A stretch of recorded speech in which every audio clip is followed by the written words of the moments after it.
Hello and welcome to the September 2nd meeting of the NeuroTech San Francisco Hack Nights. Thanks for joining us. And we're going to start the festivities by double checking the broadcast to see if the stream is active. Oh yeah, it is. Let's go. Looking good. And double check the YouTube.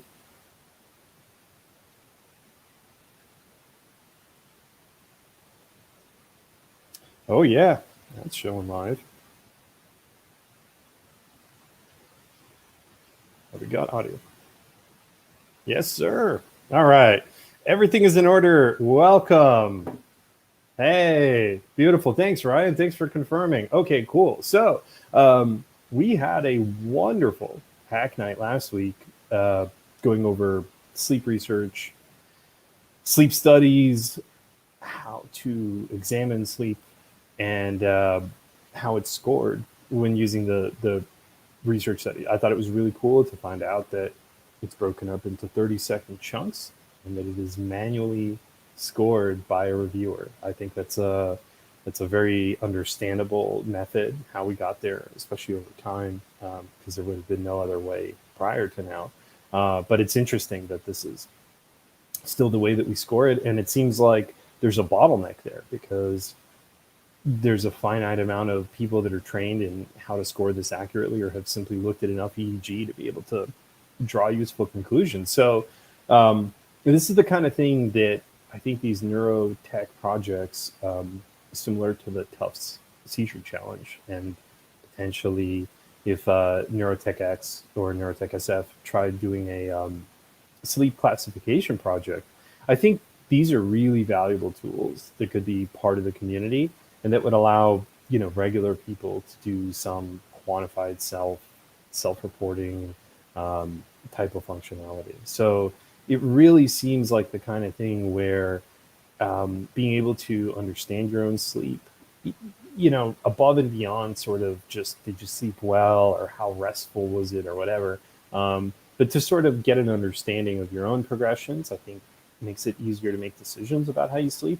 And in a weird way, if I knew the tangible benefits of sleeping, I think it's a little easier argument to do when your time is short and you're kind of like, you know, looking for things that you can cut, right? You're like, okay, I don't have, you know, a bunch of resources, but I want to know when I'm choosing whether I'm staying up late or not, what is it really doing? And how is that sleep going to affect me? So that was really, really cool to see, which is great.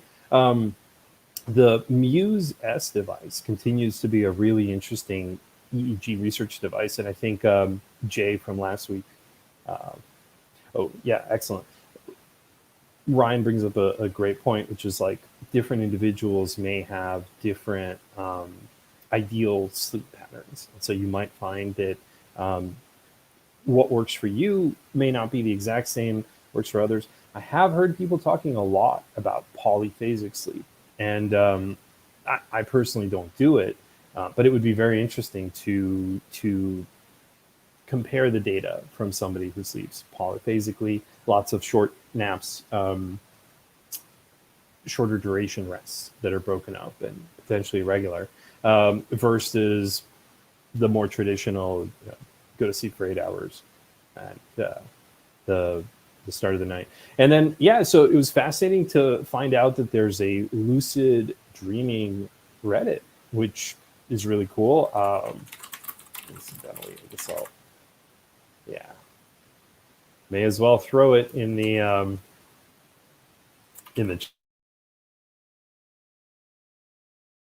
chat. That's the Reddit link. Cool.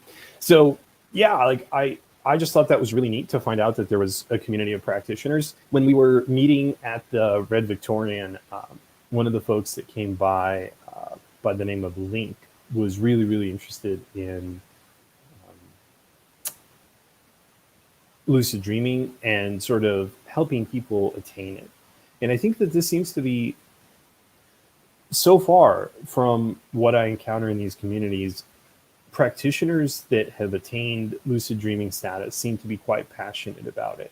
And so it's very interesting because you have these two experiences: people that know what it's like and have done it, and then people that haven't.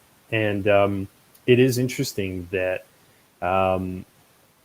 for the people that do it, they seem to find the fidelity and viscerality of the experience to be quite immense. And I do find that quite fascinating. One of the things that came up originally, or I think Link's interest in was using lucid dreaming as a way of offsetting depression, and in particular for people who find themselves in very dreary circumstances. Certainly, their day-to-day life might be difficult, but perhaps they can have a richer, more fulfilling experience in their dreams where they can control them and so on. So I think that there are some really interesting applications. And where I think NeuroTechSF or NeuroTechX in general can help is basically providing the know-how for how to measure these things, how to evaluate these things, because ultimately these are explorations people are doing themselves. So I think facilitating their exploration, giving them a set of common tools to use, giving them ways to compare their experiences, and giving them a protocol to be able to induce it, seems like a very, very beneficial thing. So who knows where that's going to go? But I think it would be super neat if we could get a handful of individuals using Muse-S's and start collecting some data from them, potentially putting it on the Open Brain project that has been mentioned, or maybe something similar to that. And yes, Itamar, I think that's an accurate way of describing it, which is basically that you have a fully immersive movie-like experience that you have the ability to control. You get to choose what you're going to dream about. You get to choose, you want to fly around for 15 minutes, you can literally dream that you're flying for 15 minutes and fly for 15 minutes. That really sounds fascinating to me. And I would love to measure some of this brain activity. Interestingly enough, speaking to one of our neuroscientists that we worked with in the past, whatever, alpha also seems to shift during sleep. And that's something I didn't know about. But normal alpha is in the 8 to 10 hertz range. But when you sleep, your alpha shifts all the way up to 13. And it kind of is this high alpha, low beta type of thing, which is consistent with sleep. But that only happens in sleep. So I just thought it was quite interesting how many cognitive changes occur while we're sleeping. Our brain frequencies shift to a configuration that they don't do when we're not sleeping. And I would be and now we've got these studies where people are able to respond while lucid dreaming. So I think we're getting closer and closer to whatever this understanding is. And I think it's neat that we can participate as a community. Hey, here's folks on a Reddit already doing this inquiry. We can just empower them to, look into whatever they want. Or, I'm not trying to make this big dramatic thing. I think there's going to be lots of examples of people. There's a hypnosis community. There's a meditation community. I think all these folks would benefit from being able to use BCI for their practice, their exploration, their data collection. So I think that this is the first of many interactions that we can look forward to in terms of finding people that have use cases for BCI. And I think that something really awesome that NeuroTechSF could do with these hack nights is be a resource for these sorts of community projects, right? There's going to be groups out there that are going to have interests, and they're going to get together for those interests, and they're not going to have the BCI know-how or the neuroscience know-how. And I think that, that's something where we can definitely benefit. Yes, Itamar, I think that's definitely the idea, that you have this experience that's self-directed, so you can create like a nourishing, fulfilling environment for yourself, at least when you sleep. And one of the things that Jay was very detailed, and it was so awesome to hear him describe it. But I've heard that from other people too, which is when they have a pleasurable lucid dream, they wake up feeling amazing, like wonderful, happy, joyous, excited, enthusiastic, energetic. It's like this healing experience. I don't mean to overstate it, but it seems that when people successfully have a lucid dream, it has a very, very big impact on their psychological well-being, or at least from the self-reports of the people that do it. Now, again, I don't have a way to inspect it, but the people that do it and the people that claim they perceive a benefit seem very passionate. And hey, let's bring BCI and neuroscience into it and quantify these things, right? Let's get an understanding of what's happening there, or some metrics that we can use. Okay, so that was for the lucid dreaming. I thought it was a wonderful call, and we're hopefully going to book a lot more discussions like that. There are labs all over the country doing really, really cool stuff. And I think that in addition to helping these community projects, if we can show how this is done in a research setting, we can kind of demystify some of these processes in terms of like what really is the gap between what consumers can do and what's possible in a research setting. Of course, it won't be one-to-one. Of course, anything you can do in a lab in a controlled setting is going to be real nice and precise and good science. But we are in the woolly world of consumer hardware and EM interference and all those other things. And so I think we can come up with methods and tools that folks can leverage. And I think that would be really good. So in addition to that, I think we really want to dive into people that are using hardware for projects. So I would like to showcase, wherever possible, people that are currently in the process of implementing, collecting, analyzing, whatever, biodata actively through these things. Because if you work in a lab, or if you're just an individual doing it, we really want to hear about your project. There is an active community of neurotech folks. There's an active community of labs. There's an active community of everything. I think we really benefit. Nathan being here the last few weeks from the sleep lab, I think it was just amazing, all the input that he had for us. And I feel much better informed on the topic of sleep research than previously. And yeah, absolutely, Josh. I think the issue is sort of getting reliably to that state. I think it takes a very long time. My sense is that this is a multi-year process, or maybe a multi-month process. But I suspect that that's a lot of people wash out, because it's like, man, it's a lot of heavy lifting to try to get that going. So I think cutting that down is exactly the benefit that NeuroTechSF, NeuroTechX can provide to these community projects. Another thing that I wanted to talk about is the data collection from a little bit the Spicy Challenge, and also some interesting things that I saw as part of that. So we've been experimenting with the Neurosity crown, and I'm just gonna bring up some presentations, and then okay, second.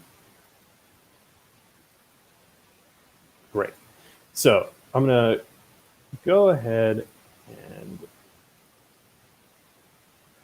let's close that. Okay.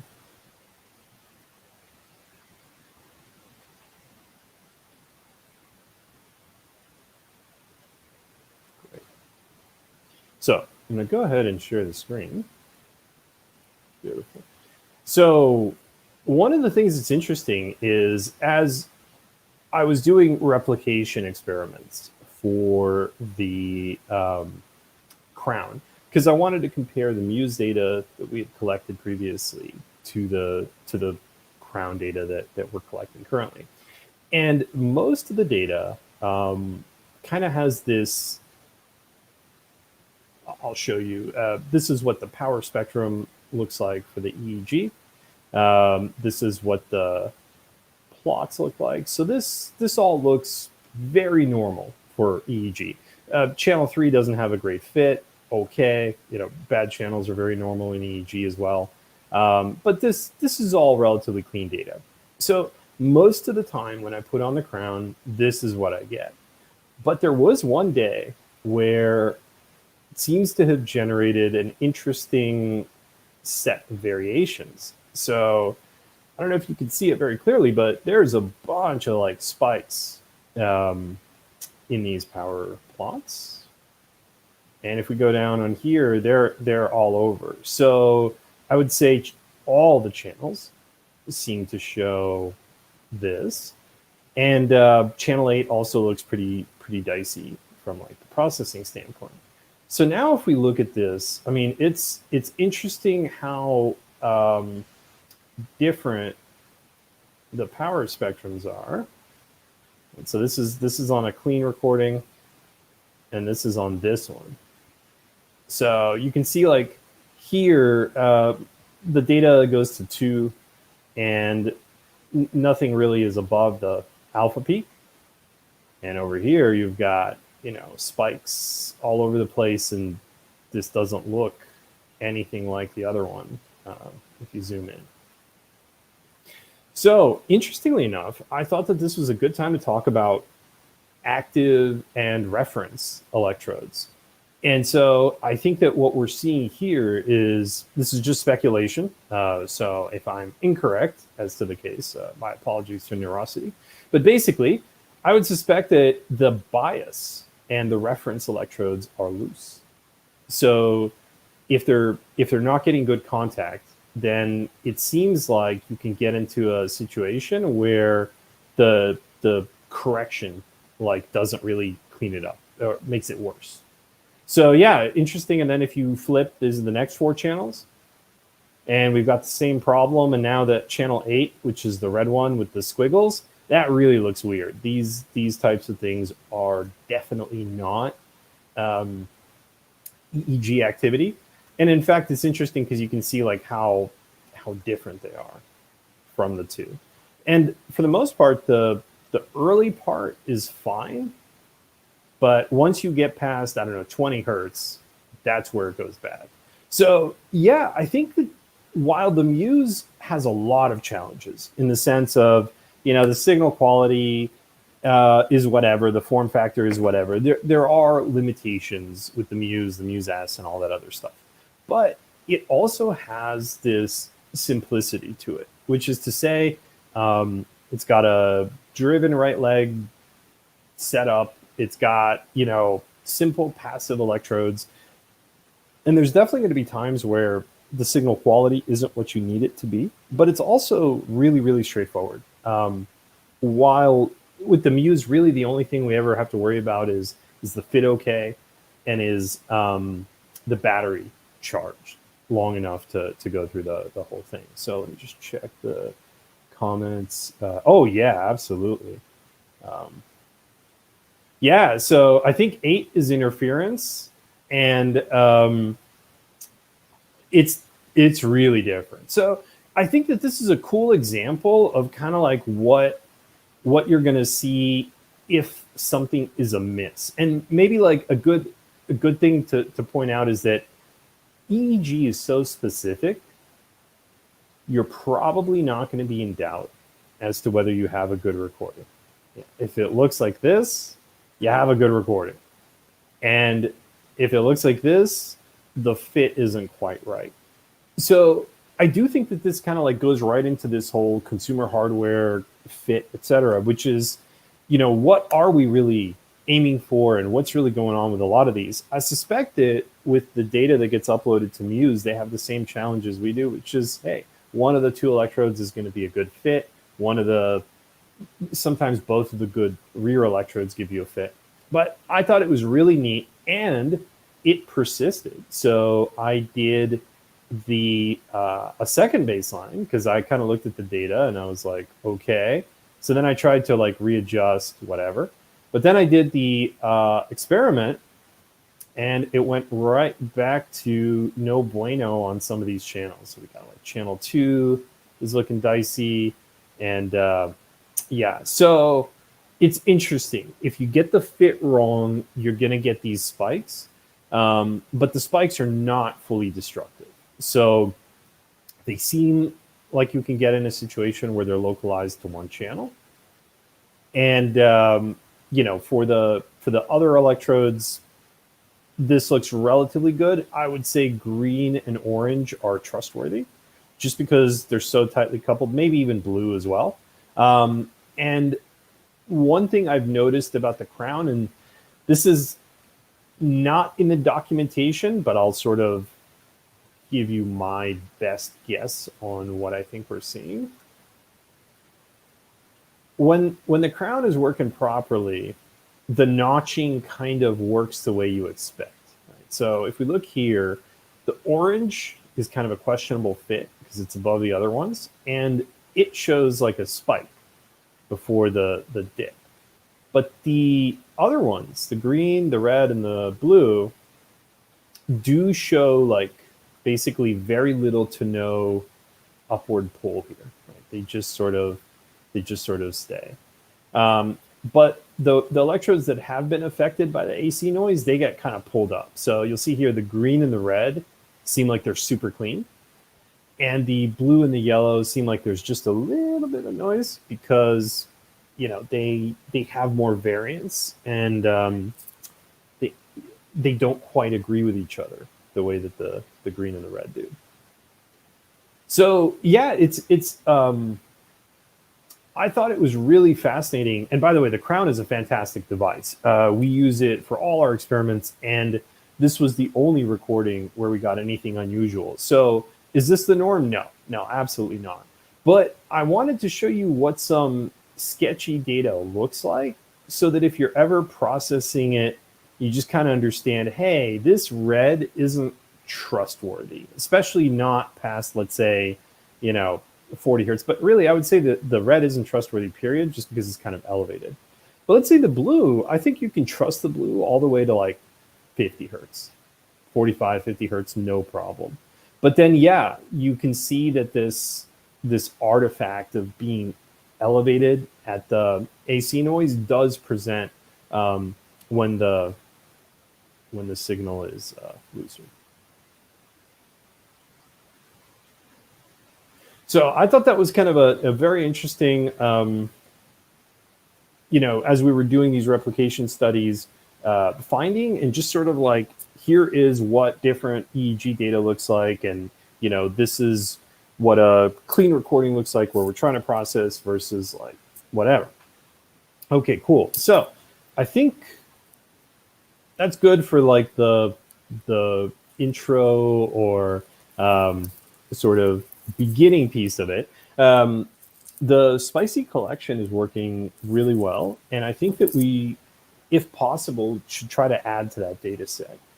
If we can get a few more people with a few more devices to do this study.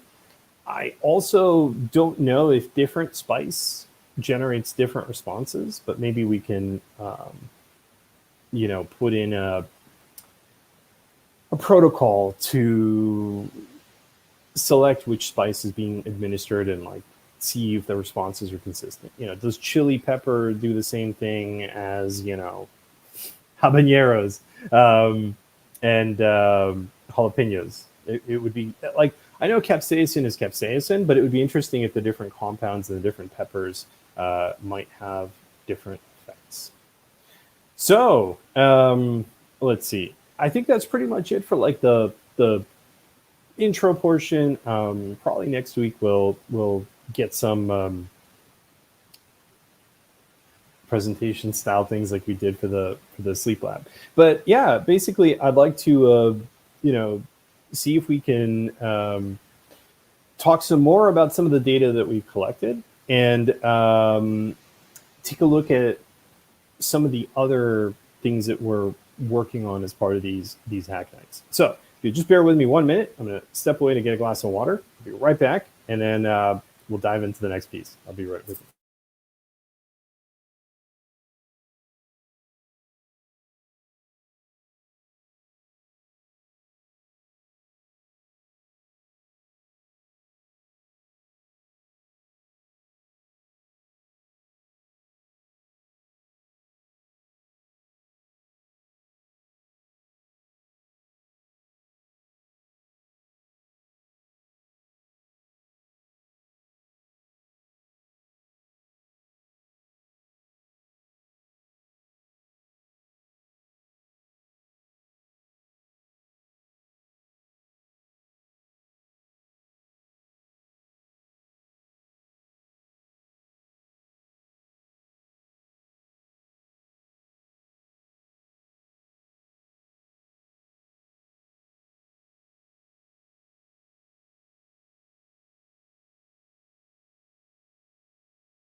Thanks, Ryan.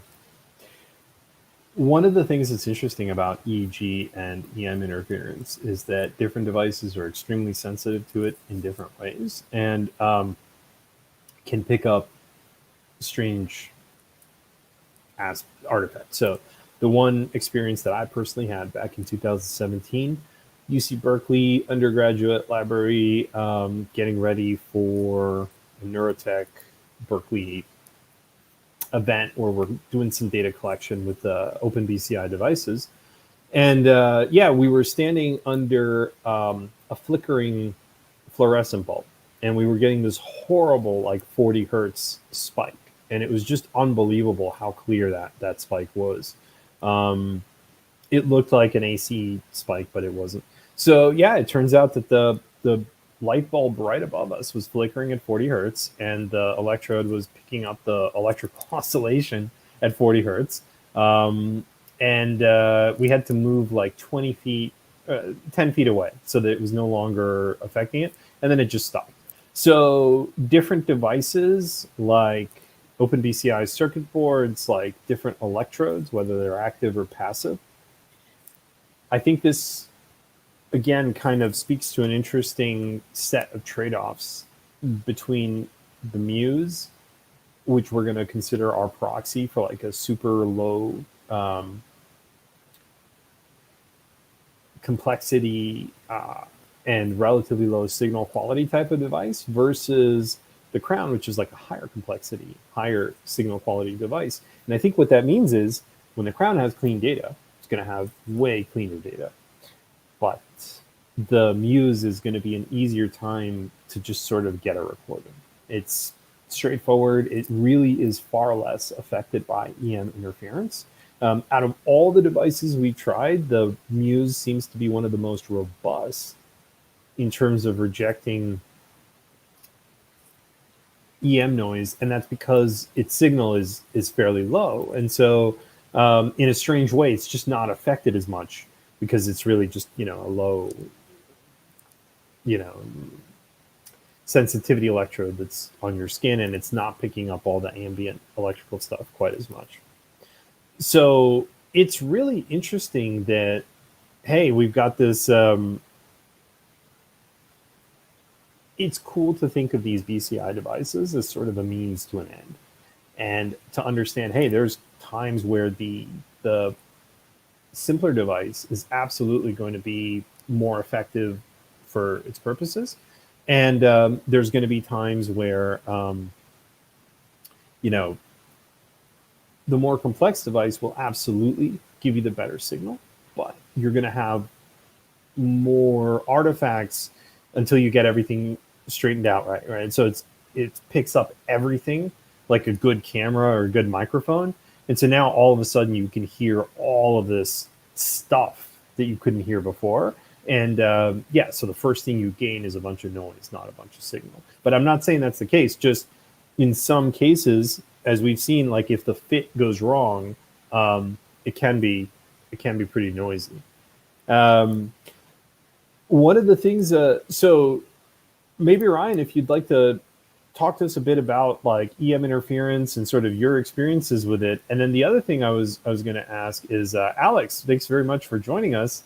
And if you'd like to introduce yourself or tell us about, maybe any interests that you have in BCI or any projects that you'd like to talk about, that'd be great. But if you're not comfortable, no worries. You're perfectly welcome to enjoy the Hack Night as a participant. So, Ryan, would you like to tell us a bit about EM interference and the grounding issues, and just sort of like you had some interesting insights that the electrodes, seem to be affected by the distance and the whatever, and you had some good observations on the open BCI circuit boards as well. I mean, I'm sorry for the Galia. Oh, but if you're not on your computer, that's cool too. Like, I know you're waiting for your new laptop, so if this isn't a good time, that's fine. So yeah, I would love to hear about that, because I have to imagine at Noisebridge you've had a lot of experiences with just sort of people trying to do these projects, whatever. Here is a big one though. The Muse is Bluetooth, and the Crown is Wi-Fi. So it is really, really nice that you can go anywhere that your Wi-Fi network can reach, and from there, basically, you can do your neuroscience. So it'd be very cool. So, Alex, I'm going to invite you on screen, but you're welcome to decline if you don't want to present, and or to just introduce yourself, say hello, that sort of thing. And then Ryan, let's see if I think he's still, yeah, should be good shape. Okay.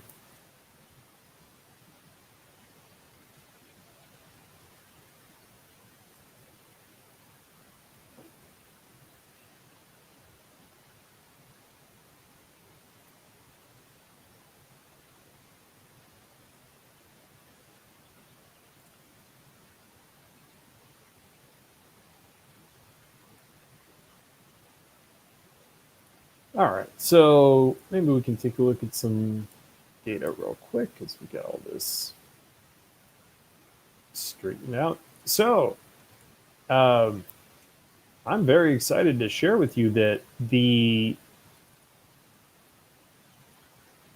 data from the multiple runs of the Crown seems to imply that this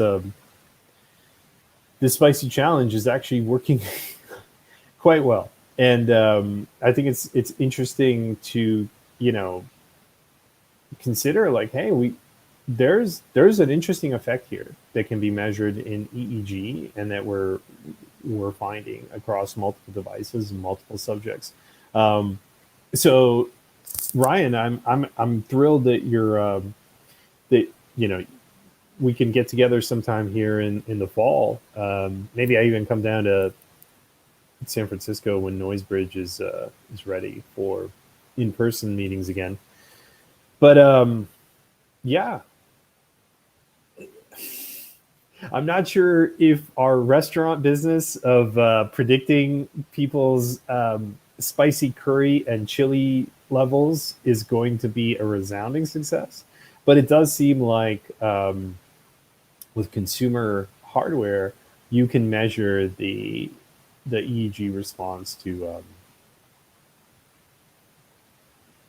consuming spicy food.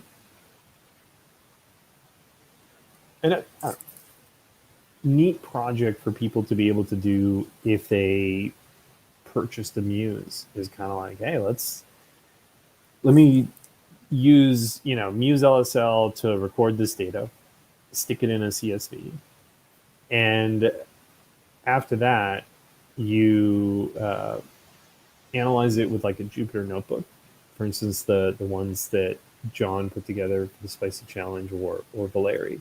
We have two examples that we can build off of. So why not have a simple tool where people can do an experiment, collect some data, upload to the repo, or even just download the script, process their data, and get the results? Be neat.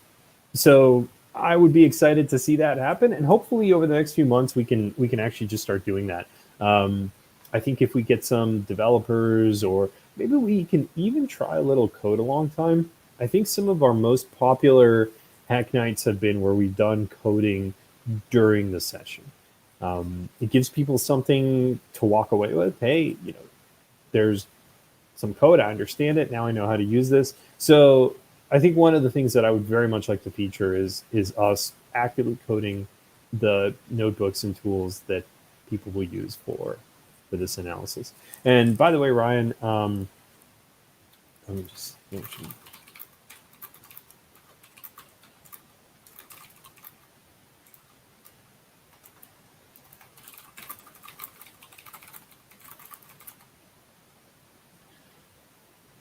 So it's a shame that let's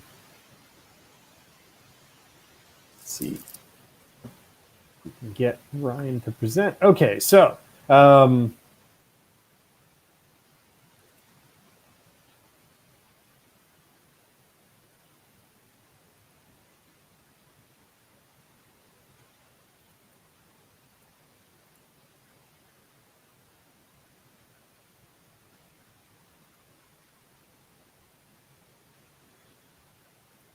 okay, so let's see if I can pull up some of the other data then.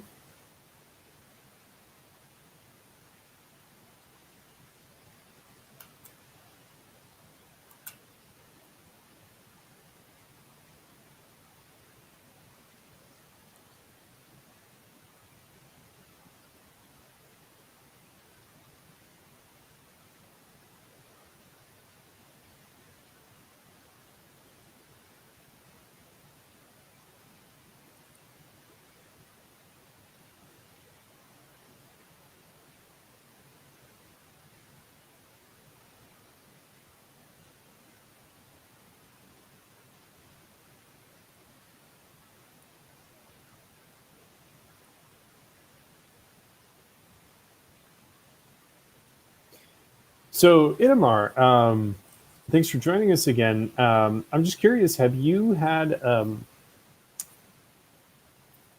any experience with lucid dreaming, or is it just something you've heard about?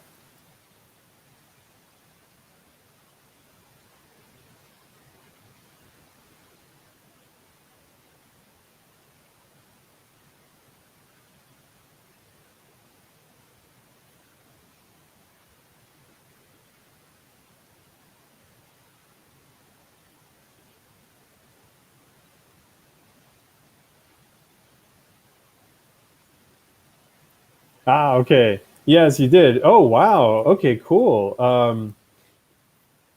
So that's really cool. Did it Was it something that you experienced before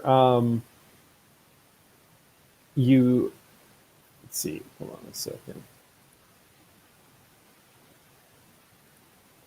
Was it something you experienced before you discovered neuroscience, or was it something that you discovered after you found out about BCIs and neurotechnology?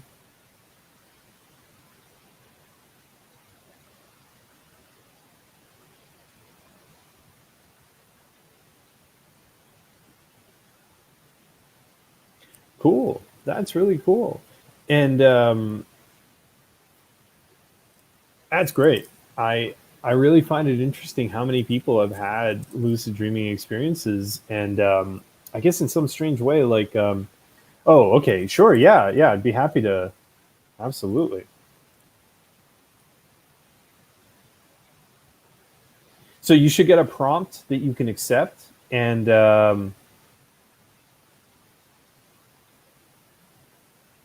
should set things up for.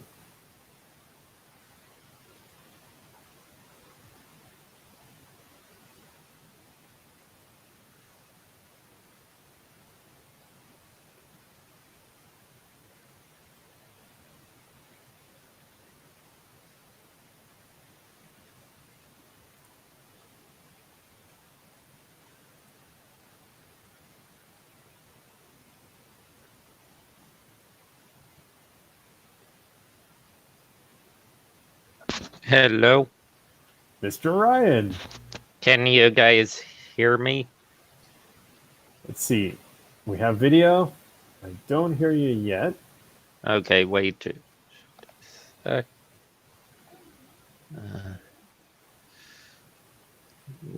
I'm trying to figure out the setting for. Oh, I do. Huh. Hi, Ryan. Can you hear me? Yes. Okay, cool. Beautiful. Welcome. Yep. Nice to be back finally. Great to have you back. You were out for a few weeks, right? Yeah. Cool. Yeah, I was camping. There's a little bit of a feedback. Okay. So I'm trying to figure that out.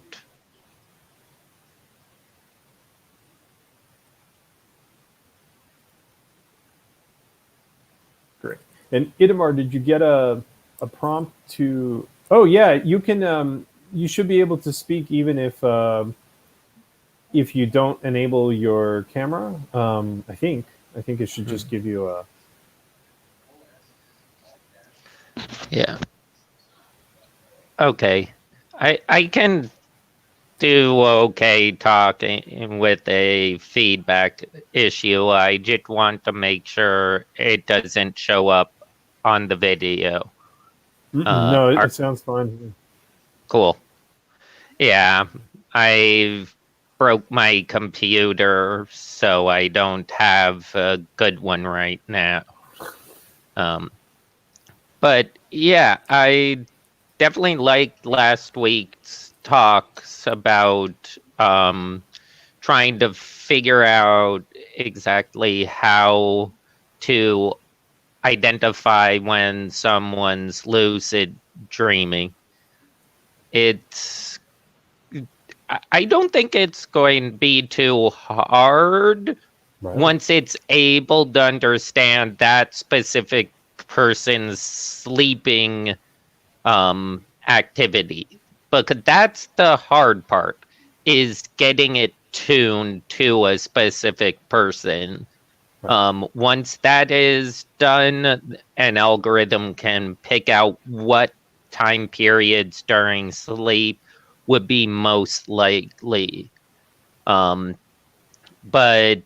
also, the device is necessary. It might be more than just an EEG headset. Heart rate, or I don't know if anyone's looked at body temperature, like skin temperature response while sleeping. Like, did that change when you change what level of sleep you're in? I think something like the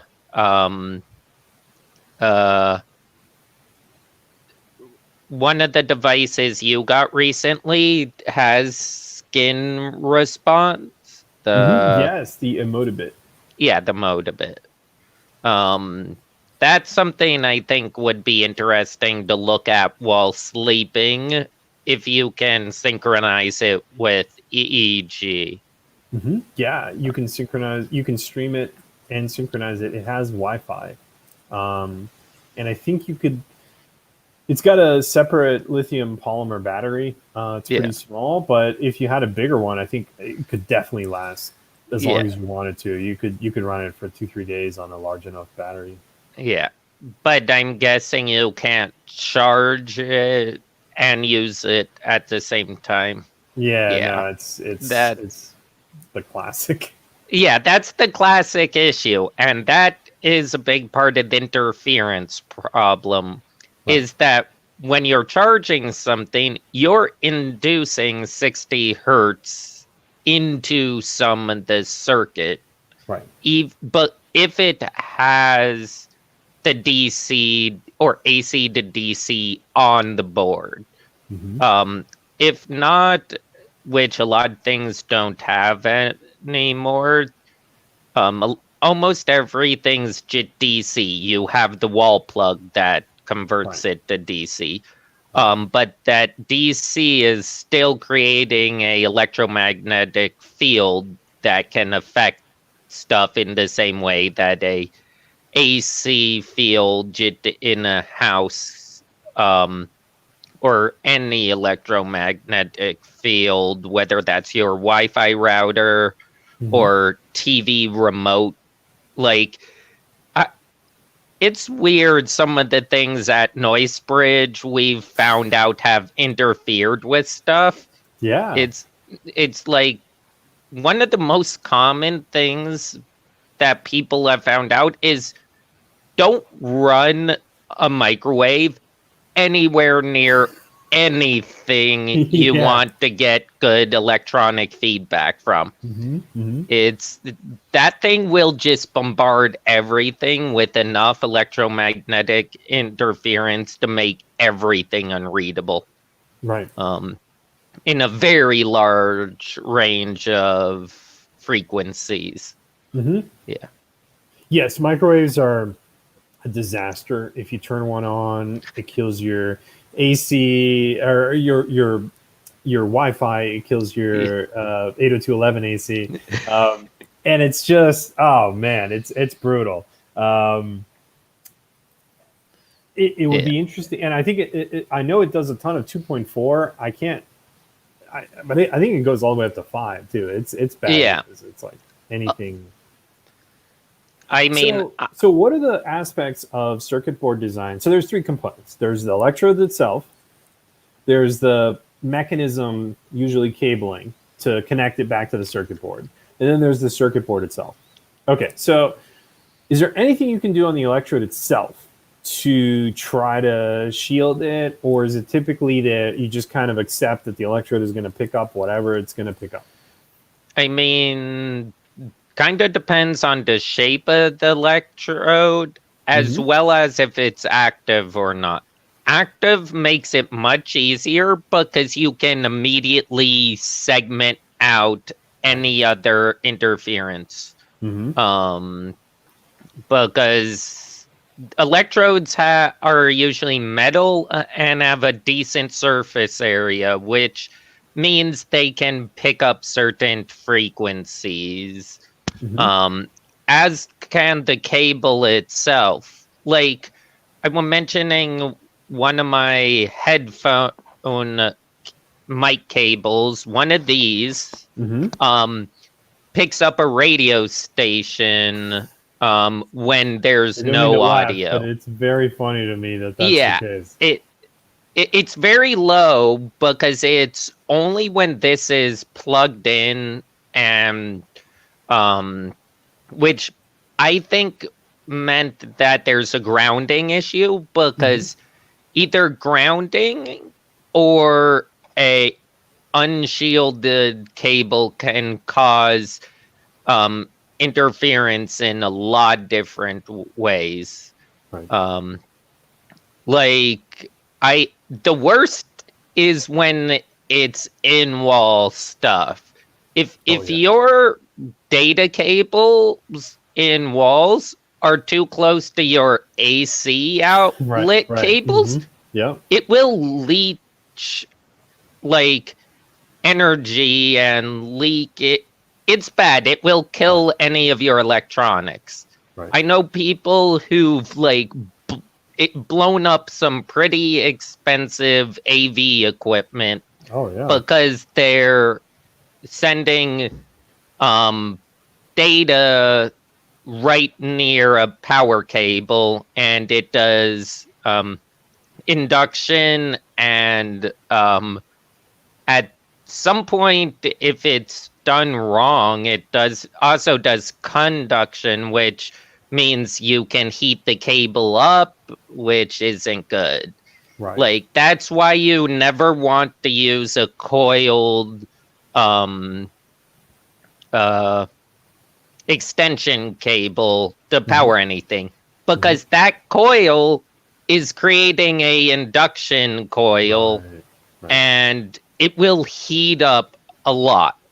It's really interesting. There's actually a YouTuber, Jay's 2 Cents, who did a video on this. Like, he plugged 10 power cables into each other to power a computer, and that computer would crash every time you booted it. Wow. And the cable, because it was losing so much energy, the frequency dropped to like almost 50 hertz or something. Like, long cable runs that aren't shielded can give you different frequencies. So I think with the Crown, there's a chance that you might have been near a plug or something that was supposed to be running at 60, but it would probably closer to 40, not 40, 55. Right. Because you saw it start to spike, so it that's always a problem with a lot of electronic, is they don't ground the right parts to separate any chance of interference. Like the cables on an EEG headset, those you want shielded, or those can pick up interference from a number of different things. So Dimitri from NeuroIDSS joined us. Thank you, Dimitri. Awesome to see you here. So this is an awesome topic, Ryan. How about we spend some time talking about EM interference and EEG today? Because actually, this is a topic that I'd love to talk about. So how about it? I hope you're excited. So, okay.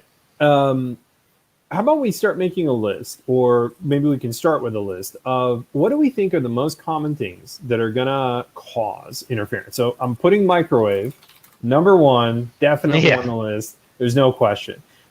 Would you expect that Wi-Fi in the room would do anything or no? Because for the most part, I haven't seen anything. Most devices are, especially medical and EEG, are at a much lower frequency, so they won't pick up stuff in like the 2.4 gigahertz or 5 as much. Right. But I think something like a badly grounded AV receiver would probably be pretty bad, since a lot of those have to deal with very low frequencies in their electronics. So like a subwoofer, if you're near that, the electromagnetic coil is running at like close to the frequency of the sound it's trying to produce, which a subwoofer, it can do. Like, a good one is 14 hertz to about 200. Definitely below 20. Yeah, that's where a lot of these medical devices kind of look for certain frequencies. Okay, so high power appliances like AV equipment. Yeah, I think those would be pretty bad. Radio stuff, so like I live up in Twin Peaks in San Francisco, which I have Sutro Tower right outside. I can't use any remote control device outside. Like literally, I Wow. can the instant it's in visible range of Mhm. the tower, Right. the radio will die. It'd be Like, fascinating to see what yeah. your EEG measurements would look like out there. I would too. It would be interesting seeing if there's any frequencies being picked up, but that's why I think I got the radio station, because I was right next to a window that um yeah, because you I think for a lot of these devices, you're worried about like 1 hertz to about 500 to 1,000. Hmm. Um, and I'm trying to remember certain cable thicknesses can, at specific lengths, will pick up certain frequencies. There's Hmm. a number of mathematical ways to figure this out, Hmm. um, because you can turn anything into a radio antenna. Right. Um, like, uh, it's somewhere behind me, but I have a tiny little LoRa, low frequency radio device that, or not really low frequencies. It's at 915. Um, is it megahertz? Yeah, I I think it's think. megahertz. Yeah, Yeah. that sounds right. But that's using a twist tie Hmm. as an antenna, Of and course. it gets a 1 mile range. I bet it's decent. Oh, that's cool. That's cool. I remember messing with those old antennas with um, Yeah. way So before the internet. a twist tie is a bit thinner and shorter than a lot of the runs for the electrodes, Hmm. but that is actually not that different from the runs in some circuit boards. Right. If that circuit board isn't shielded, it can pick up that noise Right. from something like lore. Okay, so when people are going to do BCI projects, really most of these devices should be able to handle the ambient EM Yeah. interface. There's going to be a little bit of variation. Some of them are going to be a little more sensitive than others. Your biggest problem is going to be that big old AC spike. It's either going to be 60 in the US, 50 in Europe. and I recently discovered Canada uses 60 just like we do. Yeah. Because I wasn't sure about that, but that's apparently the official word.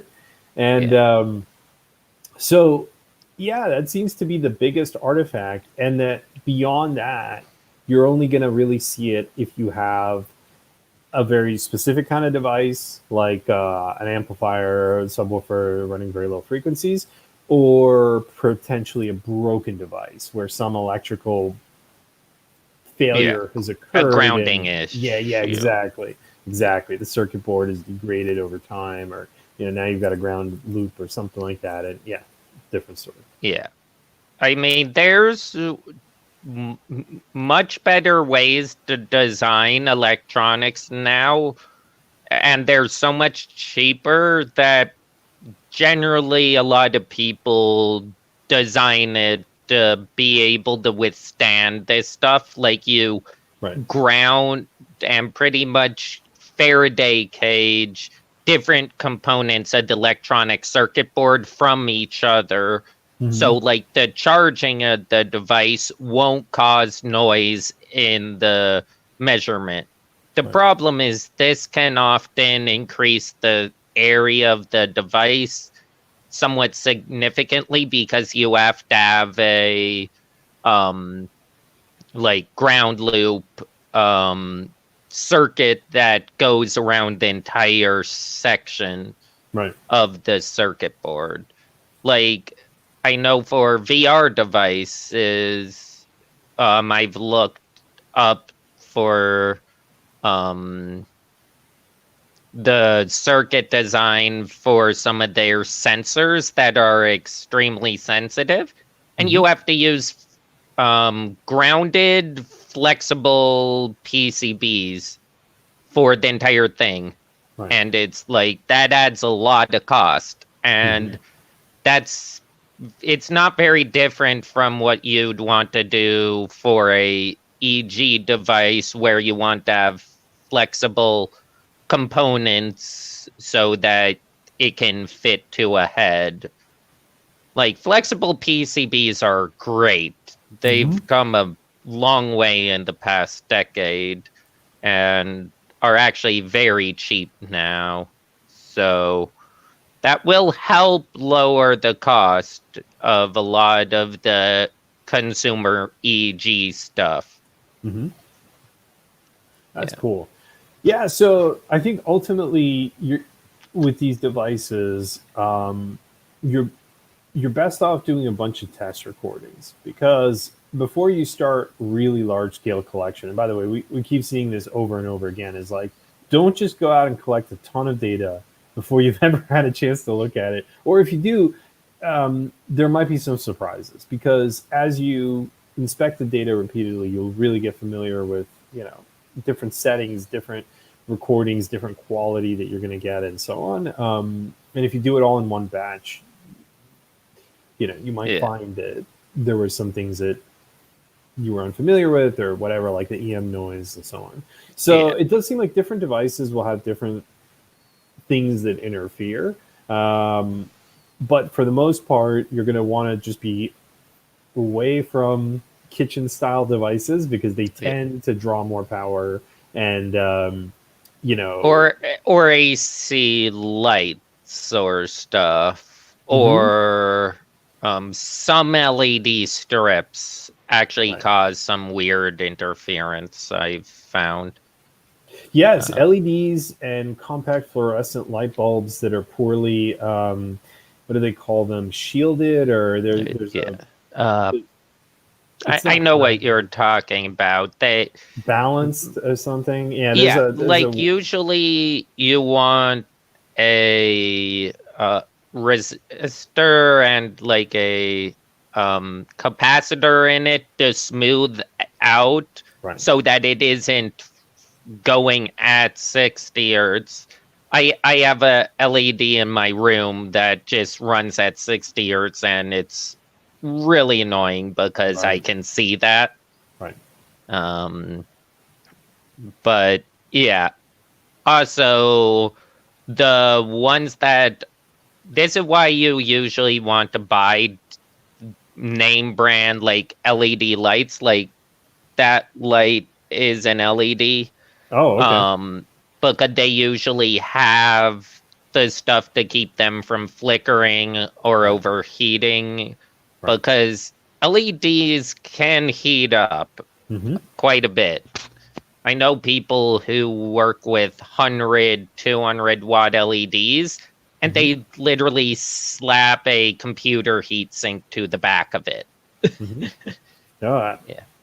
And we had an interesting one where we were working. The lab we were working with was in the US, but they had a grad student from South America who brought like a little transformer with him into the lab, so that he could like charge his phones and whatever device at 50 hertz. And so like that thing was thrown off unbelievable amounts of interference. And I was just like, how are we getting 50 hertz? And I just couldn't understand it for like a month. But then it was just like, how would we be generating 50 hertz? And then, I have this transformer. It was pretty interesting.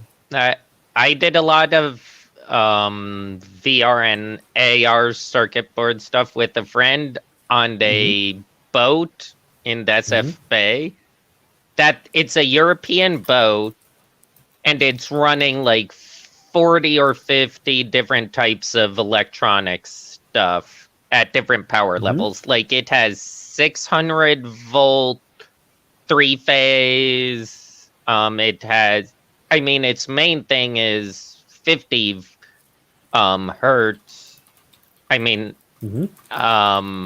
so we have a lot of transformers on it to get 60 hertz for what we want to use. But when we were trying to do EM interference stuff, that entire boat was a mess. I Because bet. the boat was metal. So it also would like Faraday cage certain areas, but cause massive interference from the wires elsewhere. So I've been wondering, do you have a sense of, like, obviously Faraday cages are not exactly built to spec, but lots of places build them. What, do you have like a ballpark on how much it costs to build a Faraday cage? Like, I don't know. Does Noisebridge have one? And if they wanted to build one, how much would it cost? They aren't that expensive if you know someone who understands how to build one. They have one at Pseudo Room over in Oakland for their radio and low frequency equipment. But they do a lot of radio stuff, and they go pretty low frequency. Okay, hold on a second. Let's see if we can find. I mean, it's okay if we can't, but I'm looking at the Pseudo Room. Let me go ahead. Yeah, they don't really have many pictures online, but I know at Noisebridge we want to build a few things like a Faraday cage and audio like anechoic chamber for testing audio, or we might do a combo so that we can do very low noise testing of EM stuff. Since at high powers, EM gives off a noise. I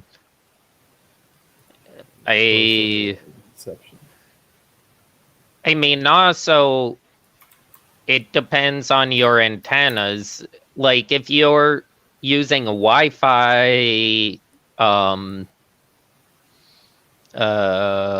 EG device, that Wi-Fi antenna has to be properly grounded from the rest of the device, or you're going to get 2.45 hertz.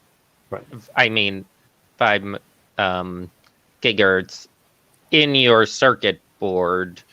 Yeah. So if you had to guess, Faraday cage, $5,000, $10,000? I think less. It depends how cheap you can get metal that is of the size 3 to 5 that you need to isolate. Like, building a metal cage is not expensive. It's getting the mesh that will go around it of the right size. I'd say probably $2,000 would allow you to build a decent one if you know how to weld. Nice. If you need to hire someone, then it gets more expensive. Yeah. Oh, that's cool, though. I mean, I think, of course, welding your own Faraday cage is not going to be like a super viable thing for a lot of people. However, I used to know club racers that used to go racing, and they would absolutely put together their own cages and weld all those tubes and stuff. And it's an undertaking. Like, you do it once to your car, and you usually don't enjoy it. But at the end of it, you have a workable car. So, to me, it's interesting that even if you have an environment that's pretty janky, you're in a corporate setting and there's just EM all over the place, or you're in a research setting and you can't control the university. If it's really only $2,000 to $5,000 $2,000 with no labor, 5-6 grand with labor, or whatever. That's pretty doable. Yeah. That's the And a lot price of that a lot. universities at least have one machine shop. Yeah. Look, like there should be someone who knows how to weld at the school. Hmm. For most universities, if they are technical, Right. because they'll either have a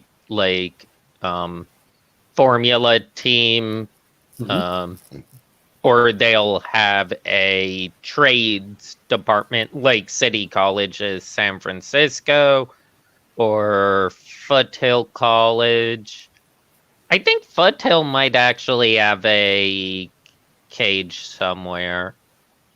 They just feel like a place that would have one. UC Davis, Yeah. Berkeley, all of those places have them. Right. That much is for sure. But yeah, it's cool to know that if you're Yeah. like a really motivated end user, or if you're like a company doing some pilot research, like you can make your own cage. I guess the tough part is getting your landlord to sign off on it, but you can definitely put it in top. I mean, you can make the cage mobile. It depends how big you need to make it. If it's a whole room, that's a lot harder than like a 10-foot by 10-foot by 10-foot. Like a person size. Yeah. Or I'd say like you could fit 2 people and a table, because 10-foot by 10-foot by 10-foot is great for a lot of things. Great.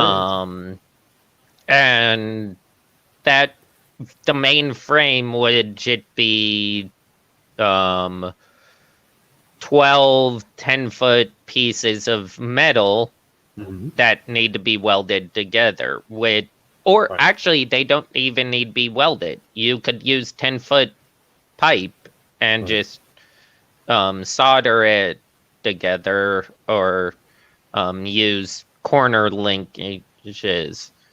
Yeah. It would be nice to have one for some of this testing. Yeah, maybe if our stuff gets rolling, I think we'd be happy to fund a Noisebridge Faraday cage. Oh yeah, I mean, I kind of want to do one of those anyways, but for our there's a lot of things that cause interference with different projects when we're doing electronics. Like actually for the audio electronics area, it would be very useful because we have a lot of people who do circuit boards for audio devices, and sometimes when they're testing to see if what they built works, they'll notice a lot of noise that is just because of stuff in the space right next to them. Sure. Yeah. And speaking of which, how is the reopening going? I mean, it's been a few months since we talked about it. You were aiming for September. I'm not going to hold you to that, but I'm just curious how things are going.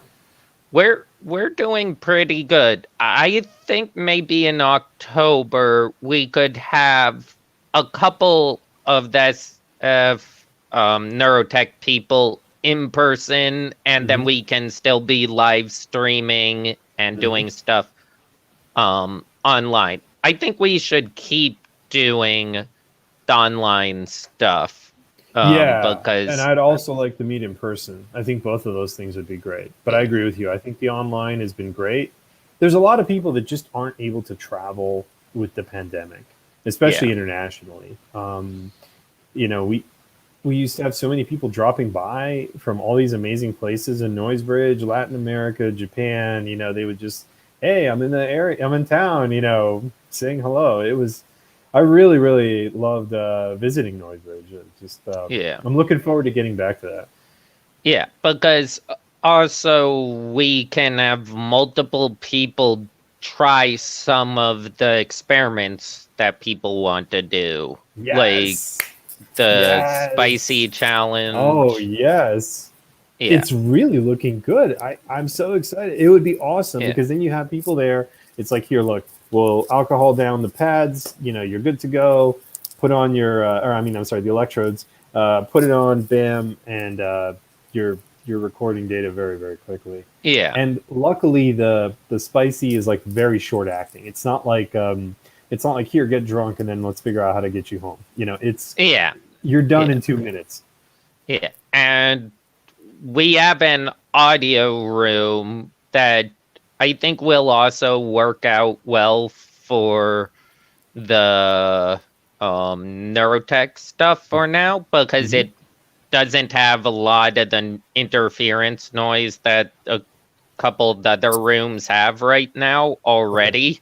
I Okay. mean, we're running radio and all sorts of stuff in the front of the space, but the music room's pretty empty right now. All right. Um, I got a slight jump. It's still noise bridge related, but I'm really curious about this. I cannot believe the amount of articles I have read in the last 3 months that are mentioning the word metaverse. So somehow, as of July 2021, the metaverse is real because every single CNN, I couldn't believe it. Did a memo go out? I must have missed it because we're talking metaverse. So, what metaverse does Noise Bridge favor, or which one are you folks sort of looking at initially? I it's kind of hard because the word meta and like a actual metaverse is kind of hard to Okay, how about describe this? at times. It's like extra layers of knowledge and reality, and um we've used meta for a long time in different things. I mean, there was a AR headset called Meta. Right, right. Well, Um, hold on. A very specific yeah, question. Firefox has their hubs. yeah, Mozilla made like these hubs. That Mozilla was their Hubs. VR space. Yeah, Facebook is obviously the evil empire. realities, Yeah, Facebook realities Facebook on realities, Oculus. Mr. Steal Your Yeah. Data. That's Facebook. Yeah. And is there any other? I don't get the sense that Mozilla hubs have gotten the same traction as Facebook. So the biggest one is VR chat, Okay, VR chat, but then there's also AltSpace, alt which space. is what Microsoft owns and is what one of the big Burning Man virtual reality exhibits happens in, which is coming up again.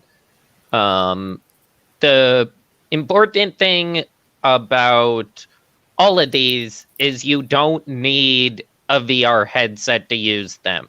I do Right. think Facebook realities might need a Oculus headset, but VR chat and AltSpace both work without a VR headset, just on a browser, Mm-hmm. as does Mozilla Hubs is a browser, Yeah. but it also works in web VR. Right. And conferences now do this all the time. I know people who have conferences in the metaverse Mm-hmm. very often now. I've heard such good things about using VR as a conference thing, like Oh, for it is chatting, meeting. fantastic. Yeah. Do you find that application compelling? Oh, I helped run one in Wow. VR earlier What was it this like? year. Tell me. Yeah, I'd love to hear your experience. Um, that I think it would be really good for BCI. Mm-hmm. Because I think it would be a lot of fun if because a lot of these allow secondary inputs or displays on your character. Mm-hmm. Those can be from your BCI device or use eye tracking or heart rate to do Right. So if your things. heart rate goes up, your avatar turns red changes. or Yeah. something, and if your heart rate goes down, your avatar turns blue. I'm just making stuff Yeah. up here. Yeah.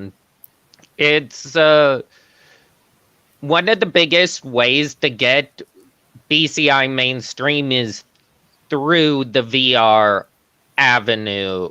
Yeah, Like it seems like. I help moderate a few um discords and am part of a few big VR discords, and the Hmm. amount of people who want BCI, Hmm. they want it in their games, but they also just want to have access to the data because it can help them improve in a game.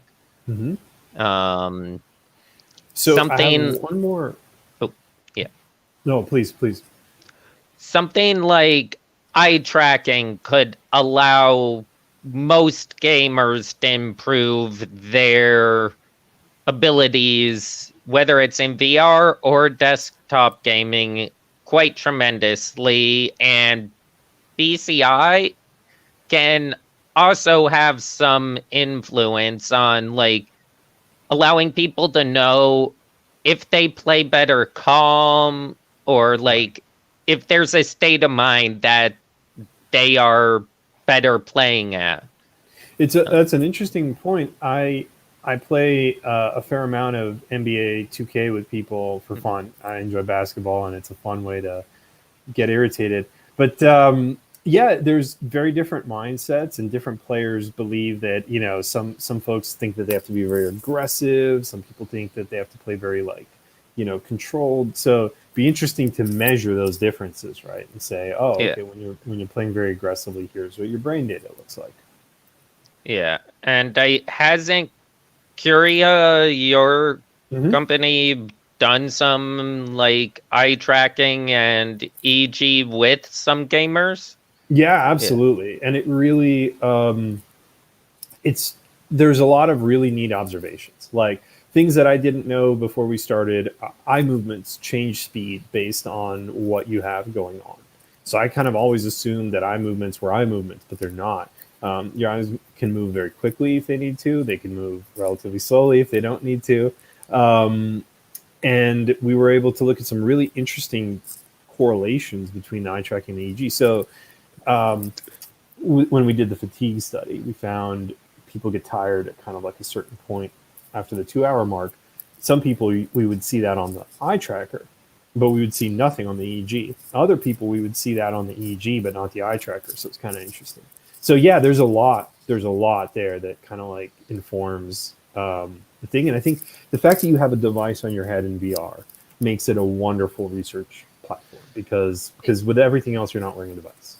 Yeah. Yeah, it's I think VR and things like Hmm. Galia Hmm. will really help kickstart the discussion in the public about BCI Right. stuff, because it's still something that is really niche in the public eye. Like, other than Elon Musk and Neuralink, Hmm.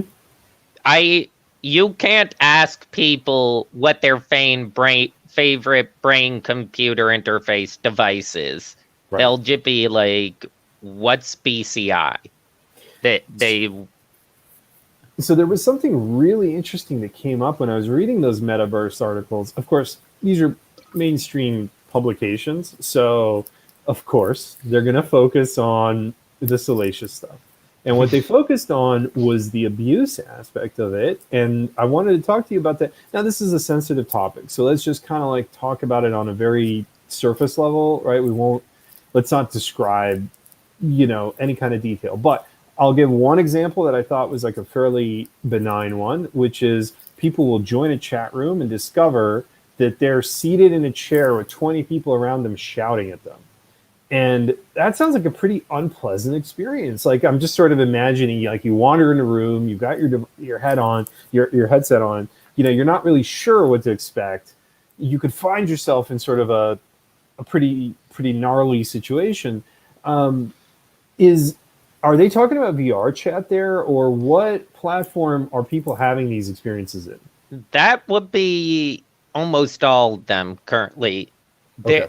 And this is actually not 100% the fault of the developers. For It's sure. kind of hard to stop that when you're in public lobbies Oh, I get and it. public Absolutely. space, Yeah. because these TeamSpeak. are virtual public spaces like Hmm. Second Life. Right.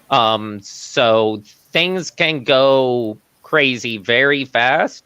Right. But the thing is uh, early on, if you wanted to use these, you had to understand how to use them, and you were generally very educated Right. about Right. stuff like how to talk in a chat room.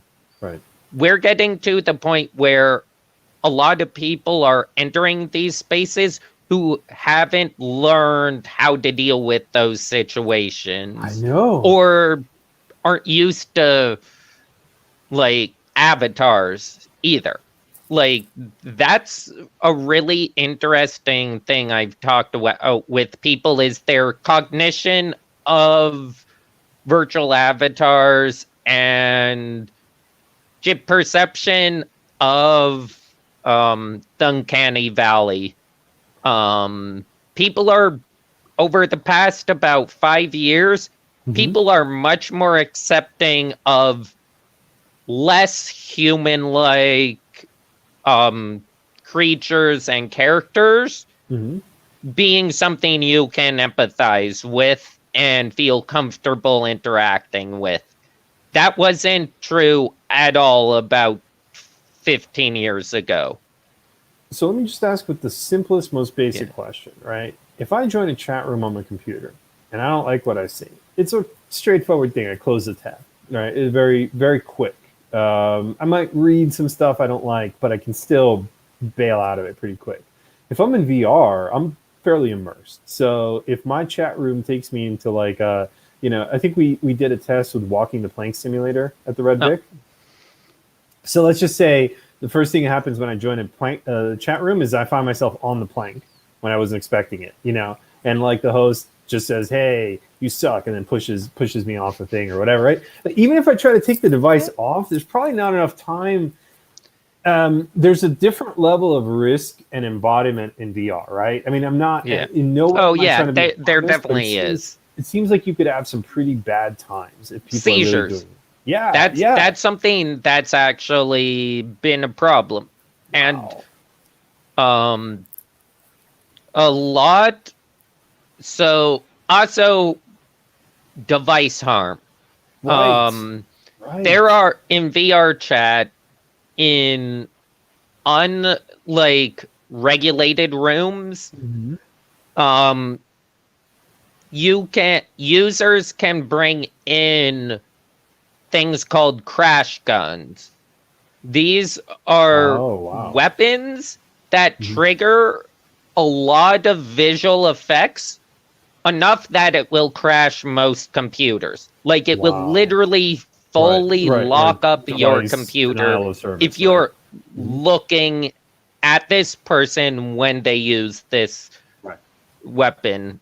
Um, and some rooms have lighting effects tuned to music, Right. and you can put in your own music.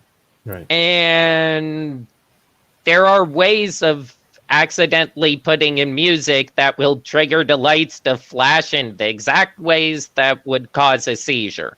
Wow. So Um, it really feels like a little bit of that Netrunner cyberpunk stuff that we were oh talking yeah, about people like hacking into your brain. I know it's ridiculous to say this, but take a step back from the whole like, using a sensor or whatever.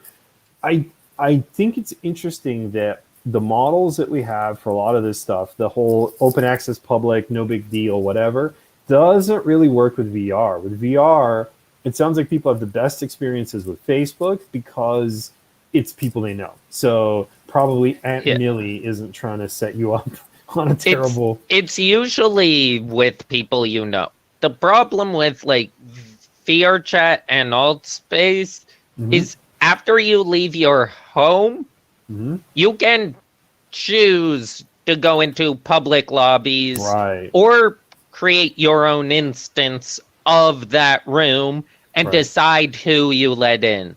Right. So you can take control of any room you go into if before you go into it. It's that those options aren't the default. The default is going into the largest full public lobby That's of that interesting. world. So you've got this tension between user accessibility. You want them to find the big rooms. You want them Yeah. to find other users. You want them to be able to use the Yeah. platform to chat.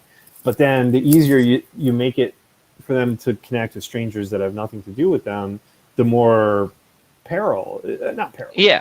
The risk footprint gets larger. Also, because with a lot of these things, they are very computationally intensive, Mm-hmm. and most people don't have computers that can run these at settings that won't make you sick. Right. Most public VR chat lobbies will make anyone who has seasickness or car sickness probably fall over within the first 5 minutes. Silly question. Because Why? of the lag and the spikes. Okay. Because people use avatars that are very unoptimized. Right. That's something Facebook and Altspace have locked down. You can only use Facebook. their avatars. Mm-hmm. And Facebook has got to be something that resembles you too, I think, right? Yeah, which that's something that I don't think is good. A lot of people like having avatars that are different from themselves. Right. But yeah, VR chat is really cool when you're in control of a room and you choose who you let in. I rarely go in public lobbies. I've made a few worlds. I have a few people who want worlds where people can import EEG data that can like modify the world around them. You know what's wild is you could even have, not that anyone would really do this, but you could have someone with like an electrostim, and then you could like control whether they're getting stimulated or not. Like, it sounds bonkers. Like, what kind of, we have the ability to put, AC and DC. Yeah, I mean, that's haptics. Like, it's electrostim is a different type of haptics than like rumble. Right. But that is something that, when done well, is really good. But right, yeah, absolutely. There are not very many devices for electrostim for like VR where it can ignore certain inputs if someone's trying to spam it on a hardware level. Because software can be tricked pretty easily. You need on-device things that can stop stuff. And this is one of the things that is every once in a while discussed in like VR hardware design is, can we create a way for a VR screen connected to a computer not to show the frequency that would cause seizures? Right. So that like literally someone global... says, I can get seizures, and then these frequencies, if they start showing on screen, the screen will either go blank or ignore that input. And is there a bailout button on VR? Like, how quickly can you exit something? Not fast. Wow. Okay. It's usually rip off the device, fall down, or run into a wall. I've seen all of them. Those are the 3 supported methods that we currently employ. All of them usually will hurt the device or hurt you or hurt both. Um, Do you when I was at E3, I was fascinated by the Creed boxing demo, and they actually had a ring, and they would set it up, and people would get in the ring, put on the VR, and yeah, wave their arms around. It was definitely interesting. yeah, and I think there's a lot of ways BCI will be useful in also things like robotics and like helping people move, Hmm. but designing robotics so that it doesn't hurt the user is also hard, Yeah. because what if it thinks you're trying to move your arm in a way that is physically impossible, Right. and the robot will keep moving Hmm. whether you want it to or not?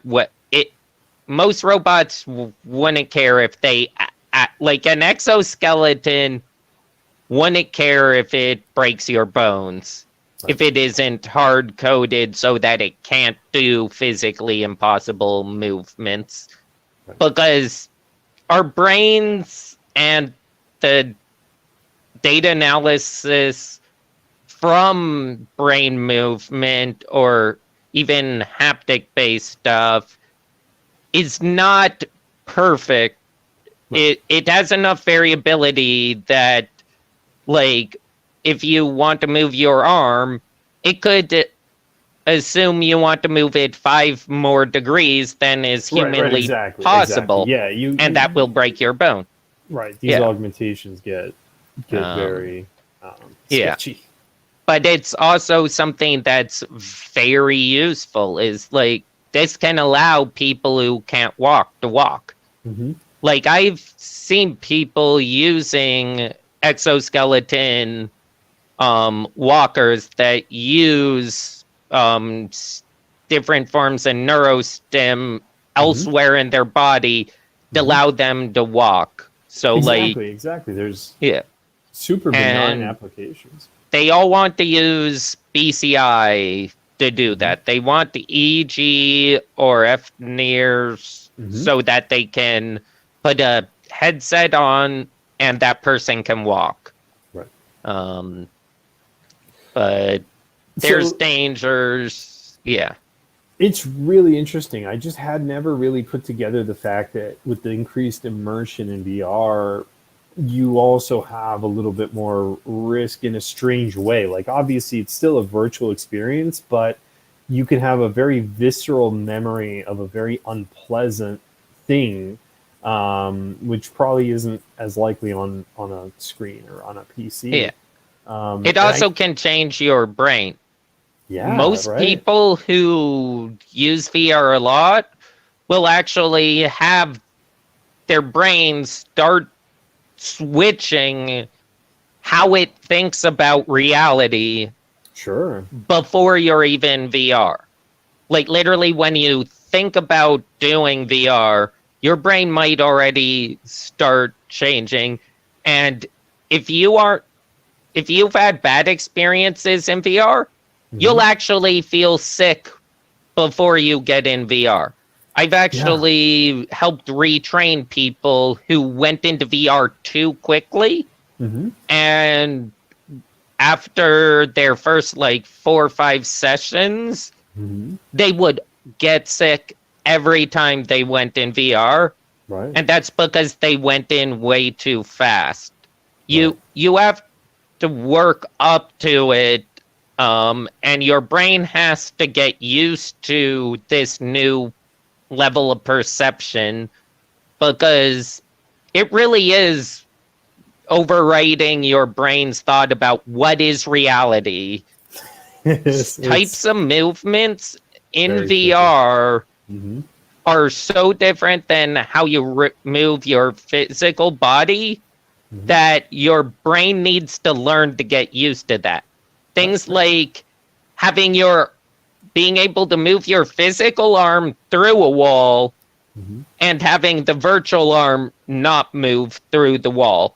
Right. That is something that takes your brain a while to get used to, Right. Exactly. because it's pretty much it's disassociating No, your no, I understand. Right? perceptual body from your It definitely physical body. creates these two. So I just found it interesting to consider that, yes, VR has these incredible applications, super useful, awesome for chat, whatever. But really, the closer we get to being able to just insert experiences directly into the brain, the more risky the nature of what we're doing. So it is really fascinating. One last question about Noise Bridge and VR. Those big old omnidirectional treadmills. Everything I've seen is that they suck. They do. Is that a good, accurate description of where that's at? Currently, yes. I've thought about designing a VR treadmill, and I've done like cost and stuff, and there's actually a cheaper way to do better movement, and that's literally to put you on a robotic arm. Okay. With a robotic exoskeleton. Fair enough. All right, so Because no then treadmills. you'll have full 3-dimensional movement, and you'll have force feedback, and you can also do movements you can't generally do in real life. The problem there, though, is also you don't want this robotic arm to smash you into the floor. Right, the smashing returns as one of these design problems. I don't know. This keeps coming up. Jeez, robots. Yeah. What's up with that? I'm trying to remember. There's a university professor who, for like $30,000, built a wall-mounted 6 degree of freedom VR exoskeleton thing, and it's really cool. But he did say that there were a few times where the program was very close to breaking his leg. Yeah, that's overextending it. Right. He luckily had set it up so that it was using wood in certain spots where the wood would break and the robotic motor would keep spinning, but it wouldn't. Right. It didn't have enough force to actually break his bone. There was a failure point before that. Yeah. But you need very well designed true end stops that stop certain movements, but they wanted to finish a version that works with eye tracking and a lot of other things. They wanted to do as close to full immersion as possible. Sure. And I kind of want to build one of the ones of their setup, because at least in the Bay Area, a lot of the parts needed are really cheap to get. Because you can just go to any foreclosed robotics company and just buy bulk any robotics part. It's amazing how many foreclosed and bankrupt companies in the Bay Area you can get good stuff from. It's great. It's like you're a scavenger for the VCs. You know what I mean? They just leave the carcasses out for you. Hey, I mean, Aerons are not expensive in the Bay Area. You can get them cheap. Yeah.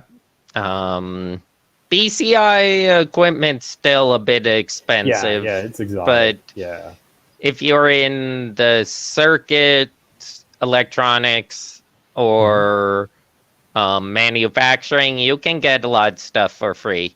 I'm going to have some really cool equipment I'm going to be able to use soon once my friend sets it up.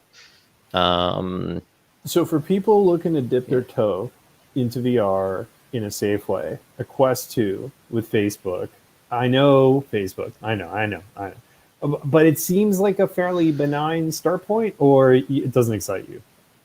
I'd say it's a great start point, but the best start point is try your friend's VR headset. Try That's someone else's Quest. yes. Or because they can also guide you. Right. And having someone guide you in your first VR experience is pretty invaluable Sure. if you want to have a good experience. Mm-hmm. I've done it for years at Noisebridge for anyone who came in. Mm-hmm. And once we're open, I'm happy to help anyone get their VR legs steady. Pretty cool. And hope to get some BCI stuff connected to that soon. I was writing up a lot of the things I want to do that require BCI and VR. And people want it. I would like to see if we can do a Noisebridge-led initiative where somebody at Noisebridge, maybe from the EG hacker or maybe not, who wants to try a collection project, and all we do is we help them do it. So like, hey, here's the gear. We'll tell you how to use it. You work out the volunteers, whatever, and just collect, and then we'll help you analyze it. I think that'd be great. Yeah. To get some project. It would be really nice. I think a lot of people would come by just to try it out, and if they can see their data, they'd love that. Like, we've shown EEG data at a few events using one of our headsets, and people love it.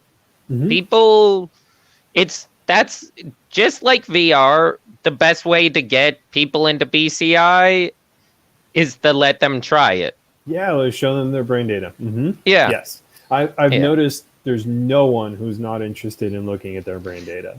And it's just, when we were at Red Vic, you'd have people like kind of reluctant, kind of whatever. And then we'd be like, hey, you want to see your brain data? And it's always like, yes, I do. Because it's interesting. You're like, show me my brain. What's going on in there? It's cool. So, also EG and a lot of this stuff people have seen in movies for years. Like, there's actually a lot of people that I'm pretty sure are very open to having like a lie detector test because they see it in so many movies. They're like, I want to try it.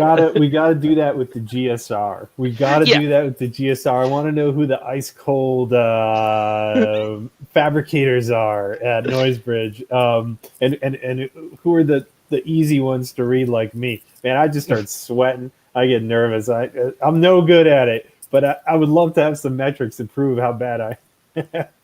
Yeah, like I think devices are now pretty close to accessible. They're still a bit expensive, just like VR. Like the $200 price point is right about where people buy electronics. Right. That they don't see an instantaneously benefit from, like a TV or a better sound system. Like VR, BCI, that sort of stuff is still new enough that people look at it not as an investment, but as a gamble. Right. And 200's about the amount people will gamble with on buying a device. And right now, that means generally most people go after the Facebook VR device, or the Muse or Muse S. Yeah, the good old Muse for $200. I mean, I think I bought this one 4 years ago. It still works perfect. I mean, they're good devices, and they're a good way to get people to understand the tech Right. and start to learn what it can do or what it can mean. And then maybe they'll invest in a better one later on down the line, Mm-hmm. that can give them better data or more data. But right now, it's what can that data be used for? That is the problem with BCI. Like Right. right now, VR is an easy sell because people can game on it. Right. And people are like, oh, video games. I Yeah. know those. Mm-hmm. That's cool. Mm-hmm. Where at BCI, it's like, it's hard for a lot of people to understand what it could be useful for or fun for in their daily lives. Like, they kind of have an inherent sense that, yeah, this is useful data, Mm-hmm. but I have no clue what for. And that is a step that BCI now needs to take. Right. And I think either gaming or health improvement Right. or activity improvement is the quickest way to get people to really start using this stuff, Mm-hmm. sharing their data if they feel comfortable or can do it anonymously. Right. Um, because the more data that researchers have, the better we can do at analyzing this data Mm-hmm. and creating algorithms that people can use to identify certain things. Right. Right. Absolutely. This is really, really interesting. And I don't know what happened, but metaverse is here to stay for quite a while because, oh boy, is everyone talking about it. But I think somehow that whole like 5 year laughing period seems to be getting close to over. And people are really, really interested in checking out VR now. I think the visual quality has definitely improved a Yeah. lot. The experience has improved a lot, and people have had time to kind of get used to the idea. So, one way or another, it does seem like we are crossing into that point where VR is a part of our landscape and Yeah. is a part of these BCI projects. Period. Yeah, Um, VR's mainstream, and theoretically, it could be very easy for BCI to piggyback on that right. into mainstream Yeah, they're instead of complementary. trying to Mhm. go it alone in the way Yes. that, like, VR had no. The only thing VR could say a couple of years ago was, oh, it's like this sci-fi movie. Right. And it's like, okay. Yeah, that's it. Whereas BCI has so many uses in gaming and VR Mhm. that it's something that I'm actually annoyed that big companies aren't investing in, like big game I think companies. they will. I think it's Yeah. all starting to change. It really feels like, we've reached some kind of tipping point because Valve is in process for Yeah. next year and everyone's talking about it now. So it's cool. This is very exciting. It seems like we've arrived. Yeah. Like Valve, um, uh, Ubisoft, and a couple other, and a lot of Japanese Hmm. companies actually, Hmm. they've picked up VR wholeheartedly, and they also have excuse me, dabbled in biosensing a bit Hmm. internally. Um, but it's the hard part is getting it to the point where the general Right. game developers can understand this stuff Right. and make it usable in games, Hmm. or to make game development easy enough that a BCI researcher can make a simple game. Right. Because Yeah, like that's the next. BCI Pong Right. is like the same step that like VR Pong was a pretty big deal back like 5, 6 years ago. What just Mhm. being able to play Pong or any sort of very simple sport Right. in VR was a big deal. Right. Being able to shoot an arrow in VR Right. was like $1 million game. Like literally just shooting an arrow at a target Hmm. was like the big deal back in 2016. Um, so being able to control stuff with BCI Hmm. or having BCI be some use in a game, whether it's, I mean, I, eye tracking is very easy right. to see how that benefits games Yeah, that currently. one is such a Yeah. winner. Yeah. So, Um, but the EEG is trickier, right? That's like yeah. we're reading your state and then doing something about it. Or same Yeah. with like a heart rate sensor or skin conductance Yeah. or whatever. Like So, Valve has used EG a couple times. They've done tests where they've dynamically changed mhm, the difficulty mhm. based on the user's brain activity and Absolutely, overall brain load. yeah. And that's something that could be very easily, if the algorithm is good, that Hmm. could be easily put into any game. Exactly. It could be part of Like, their yeah, API. It could be part of the yeah, Steamworks, type of thing. yeah.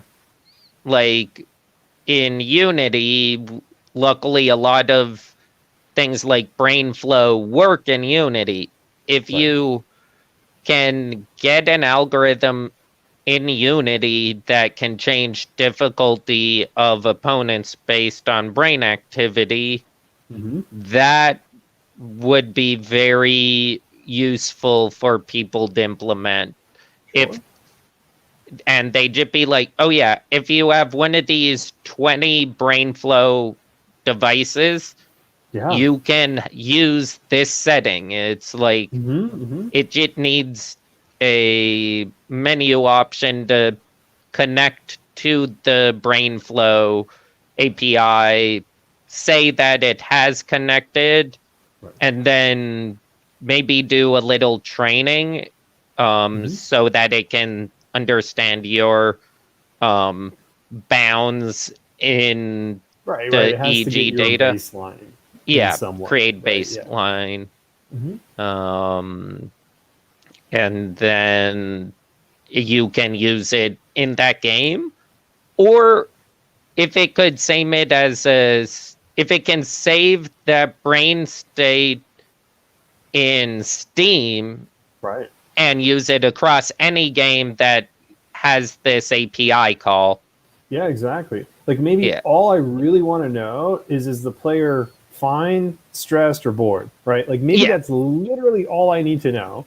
And that, that when they're fine, I don't do anything. When they're stressed, I turn it down. When they're bored, I turn it up. yeah, And as long as I trust the measurement, I don't need to know the person's the brain actual data. measurement. I don't need to know Yeah, anything. As long as the API says, here's their status, yeah, something like that could absolutely work. I think it'd be cool to see that be part of like a platform package. yeah. Like I know that's a big part of Galia. Mm-hmm. Mm-hmm. Is that will be able to be a thing, Mm-hmm. and um, I creating uses for that data is also something that a lot of companies would like. So, Right. um, eye tracking is already used a lot in the cinema Mm-hmm. industry to test screen movies. Yeah, absolutely. Figure out where They're people are serious. looking. Yeah, they want to know. If you have that algorithm of whether people are bored, stressed, normal, or maybe excited, Right. that would be very useful at a Mhm. movie screening. Like Yeah, for sure. it, because then they could figure out how to create a good flow. Because generally with games, movies, books, any form of consumable media, you want to have a flow. Right. You don't want to be excited all the Exactly. time. Like, You don't but want to be, I want to know what the user is experiencing somehow, right? yeah, I don't want to be completely in the dark about yeah, how they're interacting with it. So yeah. I mean, for most of history, this was all JIT figured out just based on guessing what people like right, and then seeing the response and tuning to that over and over. right, Like, that's why music isn't instantly overpowering right, and just ends. right. Exactly. It has a flow. It Yeah, yeah. generally starts off softer, grows, then It fades might, away. Yeah. yeah, fade at the end. But that wasn't always known.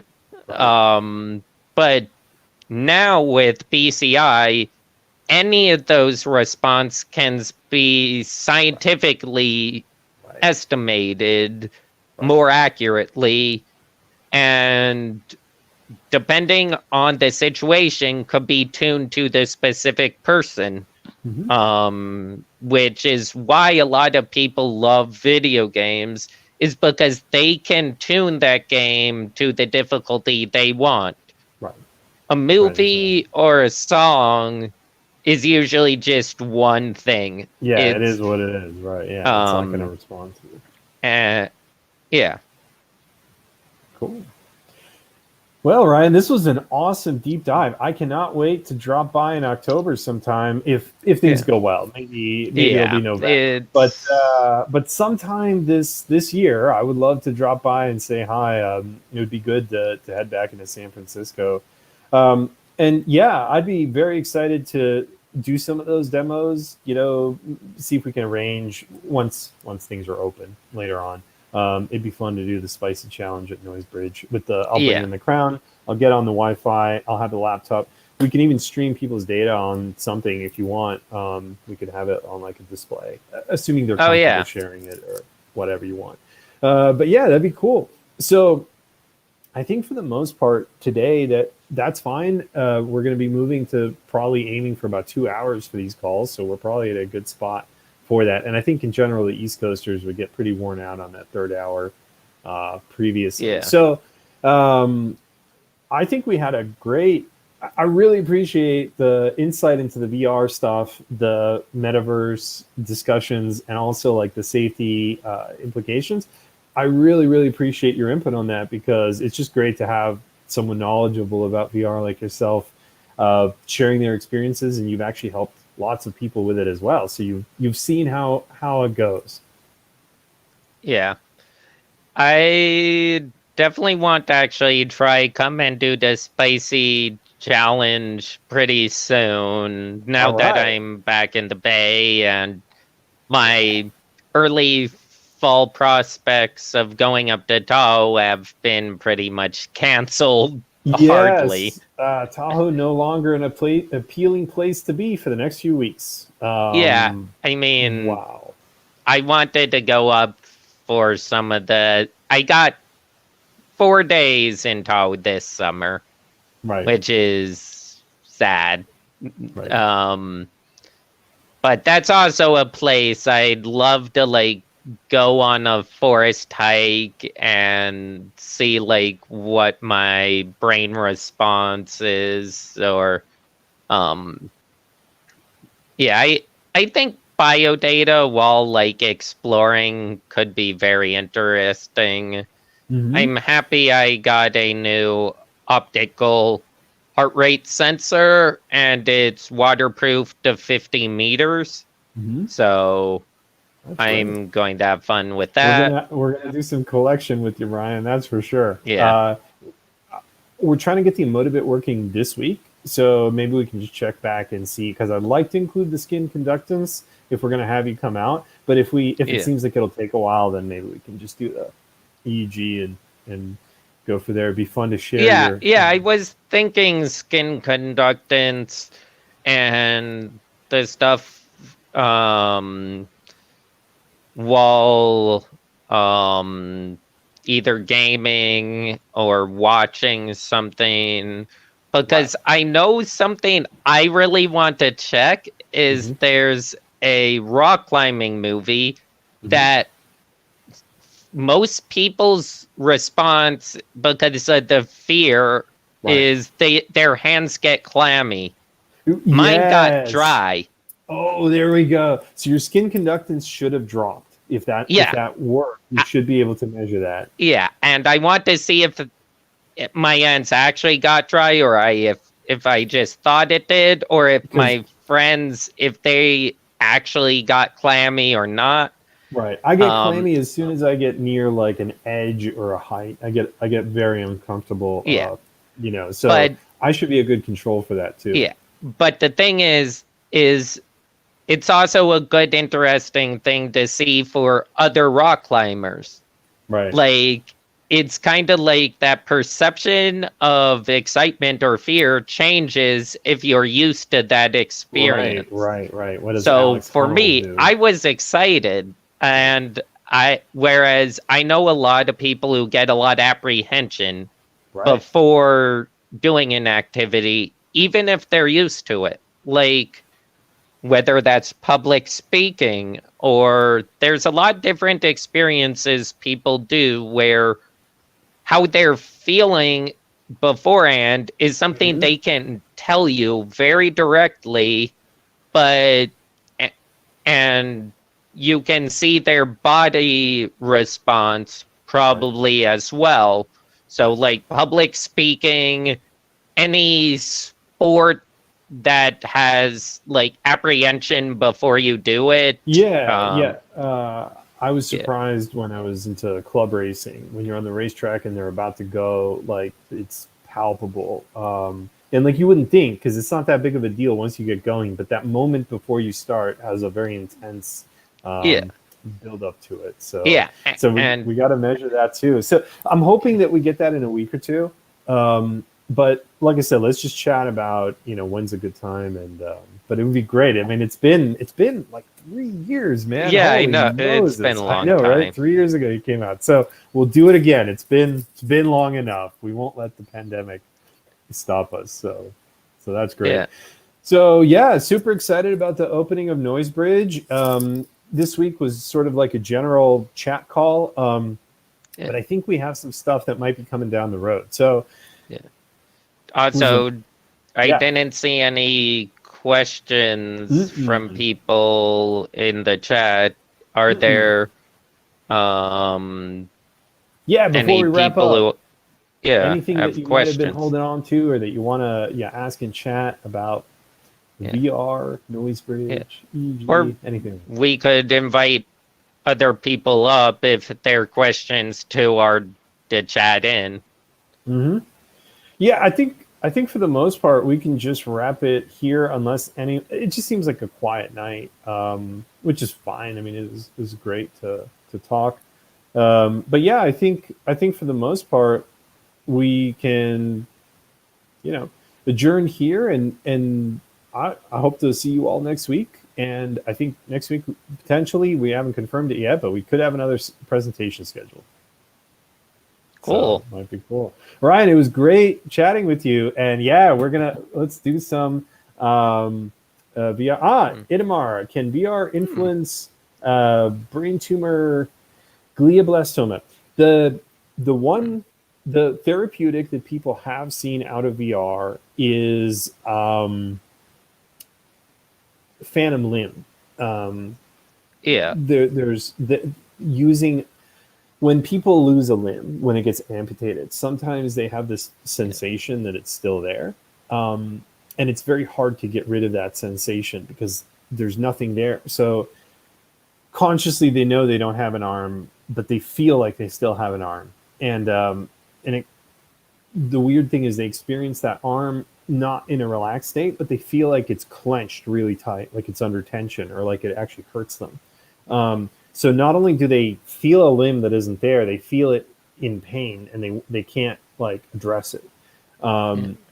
So yeah, in VR, the presence of that virtual limb allows the brain to sort of like they do opening and closing exercises, where you're opening and closing your hand. You were talking about how it creates this sort of gap.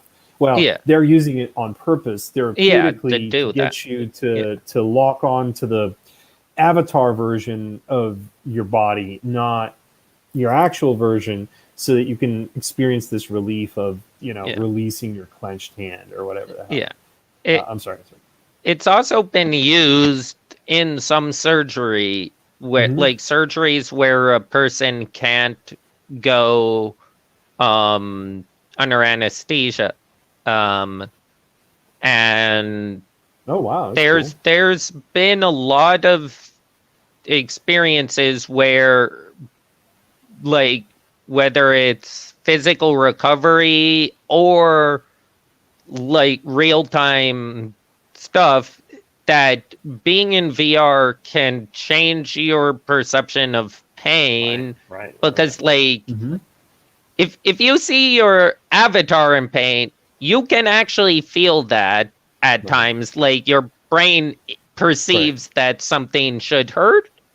But if you get used to getting hurt in VR and not actually feeling pain, when you're in VR, you won't feel pain on your real body as much. There was a study a while back about it. I can't remember who did it, but there is a lot of research into using this for people who have either constant pain or need to go through surgery or stuff.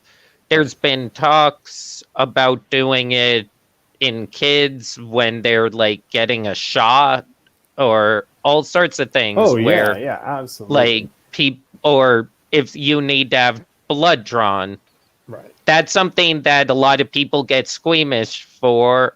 And if you're in VR, you could be doing all sorts of stuff. Emotional pain, absolutely. People use it for desensitization. So like fear exposure, people do in VR. The heights that we just talked about. Things like bees you can deal with. Like anything you have an intense aversion to in real life, you can try exposing yourself to in VR. And almost any physiological trauma, whether that's emotional, physical, or some sort of perception, can be either dulled or that can be like retargeted to something else. So yeah, trauma and PTSD.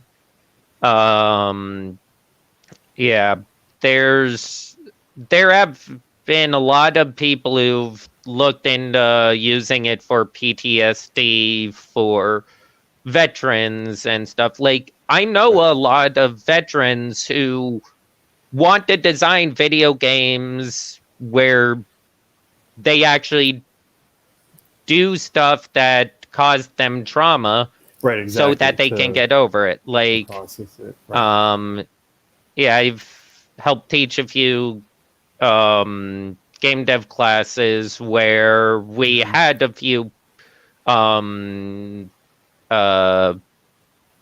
veterans who wanted to learn game design to make games about war, pretty much.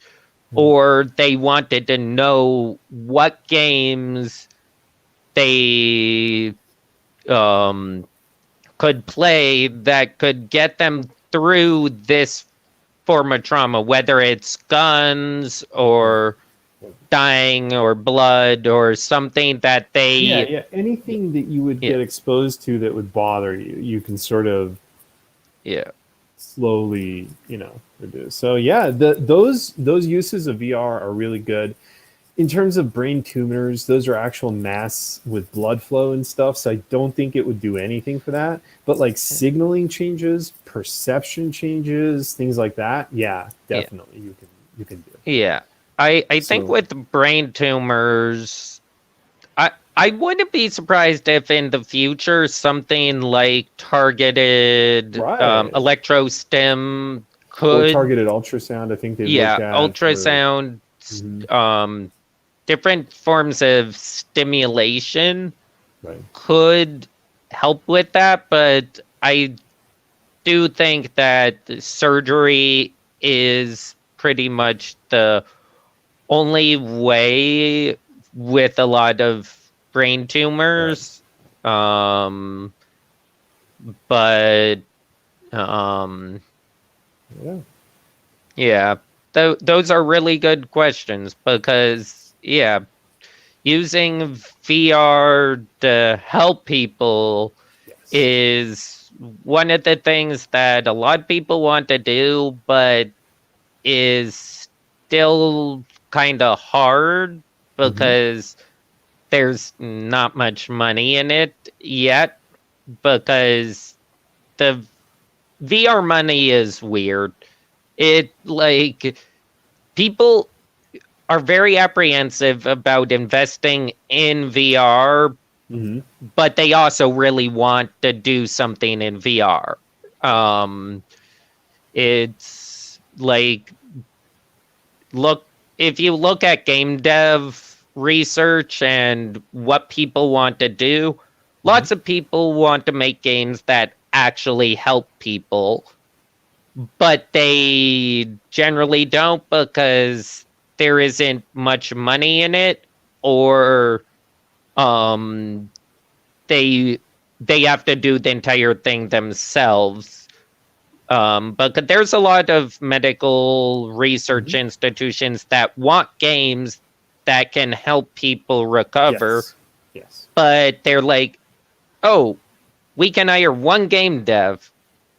And it's like, one game dev won't be able to make you a good game. Yeah. Exactly. Um, and a lot of the big video game companies that have people Hmm. uh, don't really care about making games that help people. They want games that get money. Right. Exactly. Um, I mean, medical games would make uh, money because they'd cost a lot more for people to use, probably. At least in the US, because medical anything is like add an extra zero.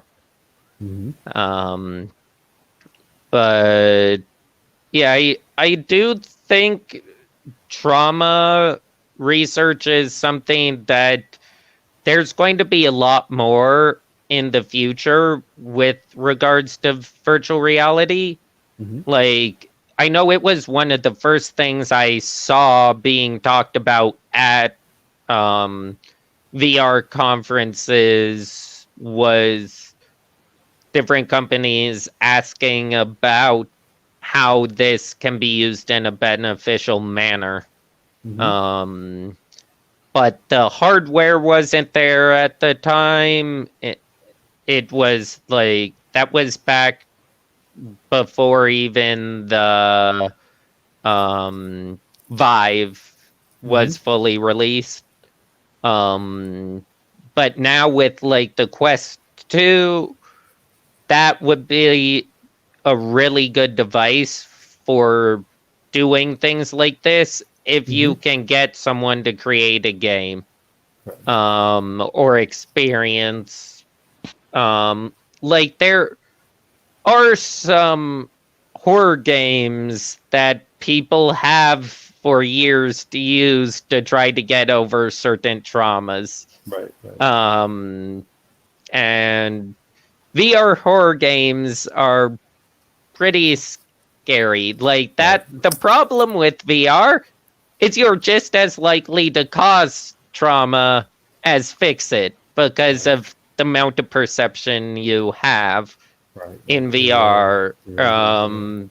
And right now, there isn't actually a real rating system for VR games. So, like the MPAA or the ESRB. And that means that people can make games that can be very trauma inducing, and those would be sold right next to a game for a 5-year-old. And now at least like Steam has warnings about like all games, whether it has certain things, and that includes all VR games. Yeah, and I think it's very important for VR. But the problem is a rated mature game on a PC screen is a definitively different level of perception compared to even the same game in VR. The Alien franchise, which a lot of people are scared of at times, there's the movies, then there's the video games, which scare people even further, and the VR game scared the absolute heck out of people because of the amount of perception they had and because they felt like it was their real body. Watching the movies is a very big disassociation of danger and fear and all of that. You're looking through a screen, and you have no effect on the outcome. When you're playing a video game on a screen, you're still looking through a screen, which means you know you're safe in your own space, but you can affect the change. When you're in VR, you can affect stuff, but your perception is that world now. Right, exactly. So it can cause real PTSD. Like there's dangers of if people really try to design traumatic experiences, which like for things like VR chat or stuff, people could make jump scare worlds that scare the heck out of people. And it's hard to regulate any of that sort of stuff. The best choice right now is to educate users to be aware of those dangers and understand how to keep from experiencing those issues. Like knowing how to create your own lobby is something I think all VR like metaverse users should understand how to do immediately, and then they can start to go to public worlds. But another good thing about some worlds is they spawn you in a location away from where everyone would be gathered. So you would walk over to them instead of being spawned right in the center of chaos, which can be very jarring. So like you said, being spawned on top of the plank of Richie's plank experience, that would be very different than walking over to the plank. Exactly. Yeah, big difference. So yeah. No, you're right. There's amazing potential both ways. VR really lets you create immersive experiences for good and bad. It lets you re-experience things that were difficult in real life, or you can create new difficulties where they didn't exist. So it is a very powerful tool. And with all of these powerful tools, right, comes this carefulness that we need to employ when using it. So yeah, this is wonderful. I think Itamar had some great questions, and I think you, Yeah. you bring up some wonderful points. I mean, it was so great to talk about the VR, the chat, the security stuff, and then the BCI stuff. So yeah, maybe we can, I don't know if there's something like a last comment you want to make, but I think we're pretty ready to wrap. Yeah. Idamar brought up unlocking creativity. That makes me just think about 3D modeling in VR Right. or doing art in VR, which is a lot of fun. And I was thinking about Tilt Brush has a music reactive brush or brushes where the art can change color to music and stuff. Mm-hmm. I think you actually would right now be able to input instead of music real time EG data Mm-hmm. as a waveform. So I might want to try that at some point soon. Yeah, that Because would if be. I can make the VR game identify the output of like BrainFlow or something, I can make Dart in VR reactive to someone's brain. Yeah, that'd be cool. Oh, that would be cool. So Brains of Okay, I Play is want to doing do some that. of that. We'll have Josh talk a little bit about the neurofeedback, and we'll talk about the VR. This is wonderful. So yes, we will be unlocking our creativity with VR. Thank you so much, Ryan. This was a wonderful chat Yeah. about VR. Thank you, Itamar. Thank you, everyone. We'll see you next week.